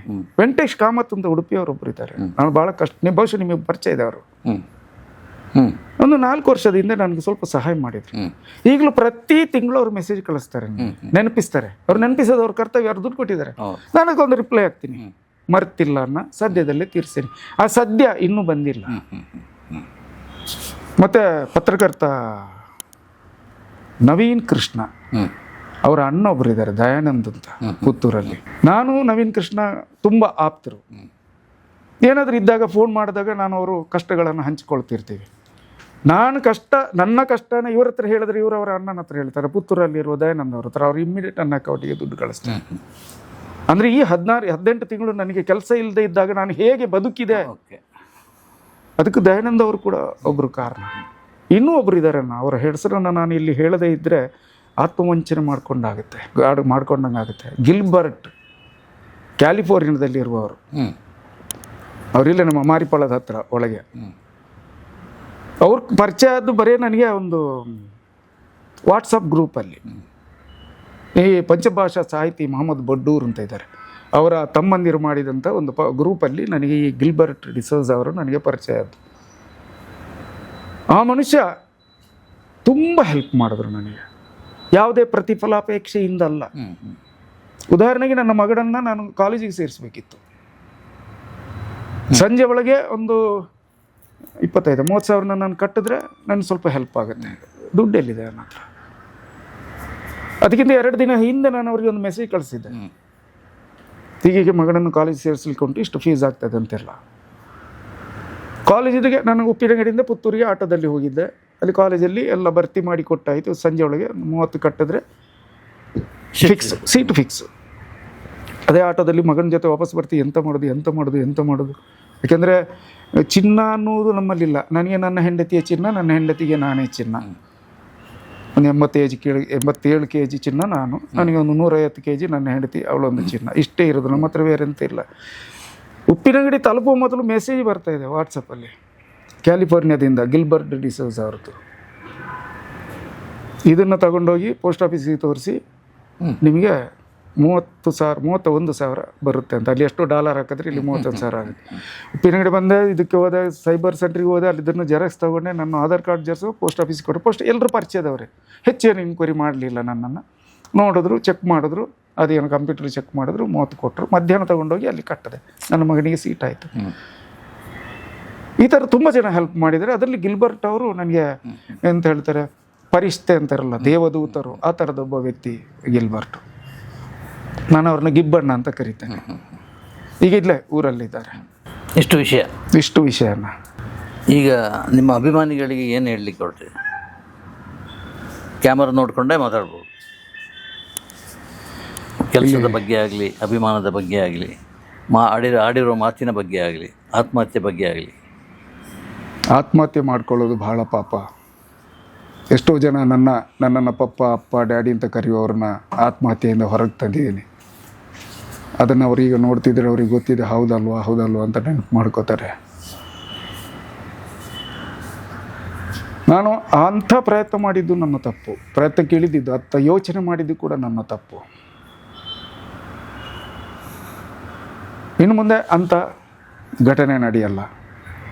ಈಗ ಇದು ಸಂದರ್ಶನ ಅಲ್ಲ, ಇದು ನನ್ನ ಅಣ್ಣನ ಜೊತೆ ನಾನು ಆಡಿದ ಮಾತುಕತೆ. ಈ ಮಾತುಕತೆಯಲ್ಲಿ ನಾನು ದರ್ಶನ್ ಅವ್ರ ಪರವಾಗಿ ಮಾತಾಡಿದ್ದೇನೆ, ದರ್ಶನ್ ಅವರ ಪರವಾಗಿಯೇ ಇರ್ತೇನೆ ಮತ್ತು ದರ್ಶನ್ ಅವರ ಪರವಾಗಿಯೇ ಇದ್ದೇನೆ. ಯಾಕಂದರೆ ಚಿತ್ರರಂಗದ ಅರಸ ದರ್ಶನ್ ಯಾವತ್ತೂ ಕೊಲೆ ಮಾಡುವಂಥ ವ್ಯಕ್ತಿ ಅಲ್ಲ. ಕೆಟ್ಟ ಘಟನೆ, ಕೆಟ್ಟ ಘಳಿಗೆ ಏನೋ ನಡೆದು ಹೋಗಿದೆ. ಅವರ ಆ ಪ್ರದೇಶದಲ್ಲಿ ಇದ್ದರು ಅಥವಾ ಅವರ ಜೊತೆ ಇದ್ದವರು ಕೊಲೆ ಮಾಡಿದರು ಅನ್ನೋ ಕಾರಣಕ್ಕೋಸ್ಕರ ನಾವು ಈಗ ದರ್ಶನ್ ಅವ್ರನ್ನ ಅಪರಾಧಿ ಸ್ಥಾನದಲ್ಲಿ ನಿಲ್ಲಿಸಿ ಮಾತಾಡ್ತಾ ಇದ್ದೀವಿ. ಅದು ತಪ್ಪು. ಯಾಕೆಂದರೆ ನಮ್ಮ ದೇಶಕ್ಕೊಂದು ಸಂವಿಧಾನ ಇದೆ, ಒಂದು ಕಾನೂನಿದೆ. ಎಲ್ಲ ಕಡೆ ಹೋದರೂ ಕರ್ನಾಟಕ ಪೊಲೀಸ್ ಅಂದರೆ ಒಂದು ಬೆಲೆ ಇದೆ, ಒಂದು ಗೌರವ ಇದೆ. ಕರ್ನಾಟಕ ಪೊಲೀಸ್ ಅಂದರೆ ಏನು ಅನ್ನೋದು ಇಡೀ ಪ್ರಪಂಚಕ್ಕೆ ಗೊತ್ತಿದೆ. ದಕ್ಷರಿದ್ದಾರೆ. ಆ ದಕ್ಷ ಪೊಲೀಸರು ಖಂಡಿತ ಇದ್ರ ಬಗ್ಗೆ ಸೂಕ್ತ ತನಿಖೆ ನಡೆಸಿ ಈ ಪ್ರಕರಣದಿಂದ ಅಥವಾ ಈ ಪ್ರಕರಣದಲ್ಲಿ ದರ್ಶನ್ ಅವ್ರದ್ದು ಯಾವುದೇ ತಪ್ಪಿಲ್ಲ ಅನ್ನುವುದು ಸದ್ಯದಲ್ಲೇ ಗೊತ್ತಾಗುತ್ತೆ. ದರ್ಶನ್ ಅವರು ಹೊರಗೆ ಬಂದೇ ಬರ್ತಾರೆ ಅನ್ನೋ ನಂಬಿಕೆ ನನ್ನದು. ನಾನು ನಂಬುವ ದೇವರಲ್ಲಿ ನಾನು ಅದನ್ನೇ ಪ್ರಾರ್ಥನೆ ಮಾಡ್ತಾಯಿದ್ದೀನಿ, ದರ್ಶನ್ ಅವರು ಹೊರಗೆ ಬರಬೇಕು ಅಂತ. ಮತ್ತು ನನ್ನ ಸಾತ್ವಿಕ ಆಗಿರೋದ್ರಿಂದ ನನ್ನ ಮಾತಿನ ನಡುವೆ ಕೆಟ್ಟ ಮಾತು ಬರುವುದಿಲ್ಲ. ಎಲ್ಲಾದರೂ ಕೆಟ್ಟ ಮಾತು ಬಂದಿದ್ದರೆ ಕ್ಷಮಿಸಿ. ನೀವಿದ್ದರೆ ಮಾತ್ರ ನನ್ನೊಬ್ಬನಿಂದ ಏನೂ ಆಗಲ್ಲ. ಚಿತ್ರರಂಗದ ಅಷ್ಟು ನಿರ್ದೇಶಕರಲ್ಲಿ ನಾನು ಕೇಳಿಕೊಳ್ಳುವುದು ಒಂದೇ, ನಾನು ಬದುಕುವುದಕ್ಕೆ ನನಗೊಂದು ದಾರಿ ಮಾಡಿಕೊಡಿ. ನಾನು ಕ್ಯಾರವನ್ನು ಕೇಳಲ್ಲ. ಯಾವುದೇ ಪ್ರೊಡಕ್ಷನ್ ಹುಡುಗರ ಹತ್ರ ಕೇಳಿ ನೋಡಿ, ನನ್ನ ತಟ್ಟೆನ ನಾನೇ ಹಿಡ್ಕೊಂಡು ಕ್ಯೂ ನಿಂತು ನನ್ನ ತಟ್ಟೆಗೆ ಅನ್ನ ಅಥವಾ ತಿಂಡಿ ಹಾಕಿಕೊಂಡು ಬಂದು ಎಲ್ಲೋ ಮೂಲೆಯಲ್ಲಿ ಕೂತು ತಿಂದು ನನ್ನ ತಟ್ಟೆಯನ್ನು ನಾನೇ ತೊಳೆದಿಟ್ಟು ಬರ್ತೀನಿ. ತೊಳೆದಿಟ್ಟು ಬರುವಷ್ಟು ನೀರು ಇಲ್ಲದಿದ್ದರೆ ನೀರು ಹಾಕಿಬಿಟ್ಟು ಗಲಬರಿಸಿ ಆದರೂ ಬರ್ತೀನಿ. ಪ್ರತಿಯೊಬ್ಬರಿಗೂ ರೆಸ್ಪೆಕ್ಟ್ ಕೊಡ್ತೀನಿ. ಶೂಟಿಂಗ್ ಸ್ಪಾಟಲ್ಲಿ ನಾನು ಕಾಲ ಮೇಲೆ ಕಾಲು ಹಾಕಿ ಎಲ್ಲರ ಮುಂದೆ ಎಲ್ಲೂ ಕೂತಿಲ್ಲ. ಯಾವತ್ತೂ ಕಾಲ ಮೇಲೆ ಕಾಲು ಹಾಕಿದ್ದನ್ನು ಯಾರು ನೋಡಿರೋದಕ್ಕೆ ಸಾಧ್ಯವೂ ಇಲ್ಲ. ನನಗೆ ಆ ಅಭ್ಯಾಸವೂ ಇಲ್ಲ. ಎಲ್ಲ ಒಂದು ಕಡೆ ಕೂತಿರ್ತೀನಿ. ಹೊಸದಾಗಿ ಬರುವ ಕಲಾವಿದರಿಗೆ ನಾನು ಹೇಳೋದಿಷ್ಟೇ, ನಿಮಗಿಂತ ಮೊದಲು ಬಂದ ಕಲಾವಿದರು ಸಾವಿರಾರು ಲಕ್ಷಾಂತರ ಜನ ಇದ್ದಾರೆ. ನೀವು ಯಾವುದಾದ್ರೂ ಸೆಟ್ಟಿಗೆ ಹೋದಾಗ ಪ್ರೊಡಕ್ಷನ್ ಬಾಯ್ಗಳನ್ನು ಏಯ್ ಬರಲಿ ಟೀ ತಂದ್ಕೊಡೋ ಹೇಳ್ತೀರಲ್ಲ, ತಪ್ಪಲ್ವಾ? ನಿಮ್ಮ ಮನೆಯಲ್ಲಿ ಯಾರನ್ನಾದ್ರೂ ಹೀಗೆ ಕರೆದು ಟೀ ತಂದ್ಕೊಡಿ ಅಂತಂದರೆ ನಿಮ್ಮ ಕೆನ್ನೆ ಚದರಿ ಹೋಗಲ್ವಾ? ಅಲ್ಲಿ ಪ್ರೊಡಕ್ಷನ್ ಮಾಡುವವ್ರಿಗೂ ಒಂದು ತಂದೆ ತಾಯಿಯಿಂದ ಜನ್ಮ ಪಡೆದೇ ಬಂದವರು, ಅದರಲ್ಲಿ ಹೆಚ್ಚು ಕಲಿತವರು ಕೂಡ ಇದ್ದಾರೆ. ಅವ್ರ ಮನಸ್ಸಿಗೆ ಹೇಗಾಗಬೇಡ, ಸ್ವಲ್ಪ ಅವರಿಗೆ ಮರ್ಯಾದೆ ಕೊಟ್ಟು ಕರೆಯೋಕ್ಕಾಗಲ್ವ? ಏನು ಬೇಡ, ಅಣ್ಣ ಅನ್ನಿ, ತಮ್ಮ ಅಂತ ಹೇಳ್ಬೇಡಿ, ಅಣ್ಣ ಅನ್ನಿ. ಯಾಕೆಂದರೆ ಅಕಾರದಲ್ಲಿ ಶ್ರೀಕೃಷ್ಣ ಇದ್ದಾನೆ. ನಿಮಗೊಂದು ನೆನಪಿ ಗೊತ್ತಿದೆಯಾ? ಗೀತೋಪದೇಶದಲ್ಲಿ ಶ್ರೀಕೃಷ್ಣ ಅಂತರ್ಧಾನನಾಗುವ ಮೊದಲು ಒಂದು ಮಾತು ಹೇಳ್ತಾನೆ, ಅಕಾರದಲ್ಲಿ ನಾನಿದ್ದೀನಿ ಅಂತ. ಅದನ್ನು ಓದಿದವತ್ತಿಂದ ನಾನು ಪ್ರತಿಯೊಂದು ಮನುಷ್ಯರನ್ನು, ಗಂಡಸರನ್ನ ಅಣ್ಣ ಅಂತ ಕರಿತೀನಿ, ಹೆಂಗಸರನ್ನ ಅಮ್ಮ ಅಕ್ಕ ಅಂತ ಕರಿತೀನಿ, ತುಂಬ ಚಿಕ್ಕವ್ರನ್ನ ಮಗಳೇ ಅಂತೀನಿ. ಅಕಾರದಲ್ಲಿ ಶ್ರೀಕೃಷ್ಣ ಇದ್ದಾನೆ ಅಂತಂದರೆ ನಾವು ಎಲ್ಲರನ್ನೂ ಅಣ್ಣ ಅಕ್ಕ ಅಮ್ಮ ಅಂತ ಕರೆಯೋದರಲ್ಲಿ ತಪ್ಪೇನಿದೆ? ದಯವಿಟ್ಟು ಪ್ರೊಡಕ್ಷನ್ ಅವ್ರು ಇರ್ಬೋದು, ಸೆಟ್ ಬಾಯ್ಸ್ ಇರ್ಬೋದು, ಆರ್ಟ್ ಡಿಪಾರ್ಟ್ಮೆಂಟ್ ಇರ್ಬೋದು, ಲೈಟ್ ಬಾಯ್ಸ್ ಇರ್ಬೋದು, ಎಲ್ಲಾದರೂ ಶೂಟಿಂಗ್ ಹೋದಾಗಲೇ ಒಬ್ಬ ಲೈಟ್ ಬಾಯ್ಸನ್ನ ಗಮನಿಸಿ, ಎಷ್ಟು ಭಾರದ ವಸ್ತುವನ್ನು ಹೊತ್ಕೊಂಡು ಹೋಗ್ತಿದ್ದಾನೆ. ಅದು ಆತನ ದುಡಿಮೆ ಅಂತ ನೀವು ಹೇಳ್ಬೋದು. ಅದಕ್ಕೆ ಪೇಮೆಂಟ್ ಕೊಡಲ್ವ ಅಂತ ನೀವು ಹೇಳಿದ್ರು, ತೀರಾ ಕಮ್ಮಿ ಪೇಮೆಂಟ್ ಕೊಡ್ತಿದ್ದಾರೆ ಅವರಿಗೆ. ಅದ್ರ ಬಗ್ಗೆ ಯಾರು ಮಾತಾಡೋದಿಲ್ಲ. ನೀವು ಒಂದು ಸಿನಿಮಾ ಮಾಡಿ ಇನ್ನೊಂದು ಸಿನಿಮಾಕ್ಕೆ ಹೋಗುವಾಗ ಕ್ಯಾರವನ್ ಕೊಡಿ, ಅರ್ಧ kg ಫ್ರೂಟ್ಸ್ ತಂದು ಕೊಡಿ, 4 ಎಳ್ನೀರು ತಂದಿಡಿ, 3 ಜನ ಅಸಿಸ್ಟೆಂಟ್ ಕೊಡಿ ಅಂತ ಕೇಳ್ತೀರ. ಎಲ್ಲಿಂದ ಬರುತ್ತೆ ಪ್ರೊಡ್ಯೂಸರಿಗೆ ದುಡ್ಡು? ನಿಮ್ಮನ್ನು ಸಾಕೋದಕ್ಕೆ ದುಡ್ಡು ವ್ಯಯ ಆಗುತ್ತಲ್ಲ, ಅವ್ರು ಸಿನಿಮಾ ಹೇಗೆ ಮಾಡಬೇಕು? ಕ್ಷಮಿಸಿ, ನನ್ನ ಇಂಥ ಮಾತುಗಳಿಂದ ನಿಮಗೆ ನೋವಾಗಿದ್ದರೆ ದಯವಿಟ್ಟು ಕ್ಷಮಿಸಿ. ಶುಭವಾಗಲಿ, ಒಳ್ಳೆಯದಾಗಲಿ. ಸೊ ಇವತ್ತಿಗೆ ಇಷ್ಟು ಸಾಕು. ಅಣ್ಣ ಇಲ್ಲಿಂದ ಹೋಗ್ತೀವಿ. ಹೋದ್ಮೇಲೆ ನಾಳೆಯಿಂದ ಬೇರೆ ಒಂದು ಹೊಸ ಬದುಕು ಮಠನಿಗೆ ಕಾಯ್ತಾ ಇರ್ತದೆ. ಸಿಗ್ಬೋದು ಅಂತ ಅಂದ್ಕೊಂಡಿದ್ದೀನಿ. ಪಾಸಿಟಿವ್ ಆಗಿ ಯೋಚನೆ ಮಾಡು. ನಿಮ್ಮ ಹತ್ರ ನಾನು ನನ್ನ ನೋವುಗಳನ್ನು ತೋಡ್ಕೊಂಡ ನಂತರದ ದಿನಗಳಲ್ಲಿ ಪ್ರತಿ ಸಲವೂ ನನಗೆ ಒಳ್ಳೆಯದೇ ಆಗಿದೆ. ಈಗ ಒಂದು ಕೆಲವು ವರ್ಷಗಳಿಂದ ನಾವು ಭೇಟಿ ಆಗಿಲ್ಲ. ಇದು ತುಂಬ ದಿನಗಳ ನಂತರ ನಾವು ಭೇಟಿ ಆಗಿರೋದು. ಒಳ್ಳೆಯದಾಗುತ್ತೆ ಅನ್ನೋ ನಂಬಿಕೆ ಇದೆ, ಭರವಸೆ ಇದೆ. ನಾನು ನಂಬುವ ದೇವರು ಕೈ ಬಿಡಲ್ಲ ಅನ್ನೋ ನಂಬಿಕೆ ಇದೆ. ಆದರೆ ನೀವು ಕೇಳ್ಬೋದು, ಇಷ್ಟು ದಿನ ದೇವರು ಇರಲಿಲ್ವ ಅಂತ. ಇಷ್ಟು ದಿನ ನಾನು ಪ್ರಾರ್ಥನೆ ಮಾಡ್ತಿರ್ಲಿಲ್ಲ. ಪ್ರಾರ್ಥನೆ ಪ್ರಾರಂಭ ಮಾಡಿದ ಮೇಲೆ ನನಗೆ ಒಳ್ಳೆಯದೇ ಆಗ್ತಾ ಬಂದಿದೆ. ಸಂದೇಶ್ ಶೆಟ್ಟಿ ಅಜ್ರಿ ಅವರ ಸಿನಿಮಾದಲ್ಲಿ ಆ್ಯಕ್ಟ್ ಮಾಡಿದೆ, ರೂಬಿ ಅನ್ನೋ ಸಿನಿಮಾದಲ್ಲಿ ಆ್ಯಕ್ಟ್ ಮಾಡಿದೆ.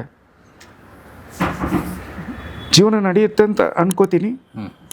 ನೋಡೋಣ ಏನಾಗ್ತದೆ ನೋಡೋಣ. ಹಾಗೇನಾದರೂ ಹೆಚ್ಚು ಕಮ್ಮಿ ಆದ್ರಲ್ವ ಫೋನ್ ಮಾಡ್ತೀನಿ. ಆದರೂ ಫೋನ್ ಮಾಡಿ ಸುಸೈಡ್ ಮಾಡ್ಕೊಳ್ತೀನಿ ಅಂತ ಮಾತ್ರ ಹೇಳಲ್ಲ. 12 ಗಂಟೆಗೆ ಫೋನ್ ಮಾಡಿ. ಇಲ್ಲ ಮಾಡೋದಿಲ್ಲ. ಇನ್ನೂ ಏನಿದ್ರು 6 ಗಂಟೆ ಒಳಗೆ ಮಾಡ್ತೀನಿ. Yes, thank you. Thank you ಅಣ್ಣ. Thank you.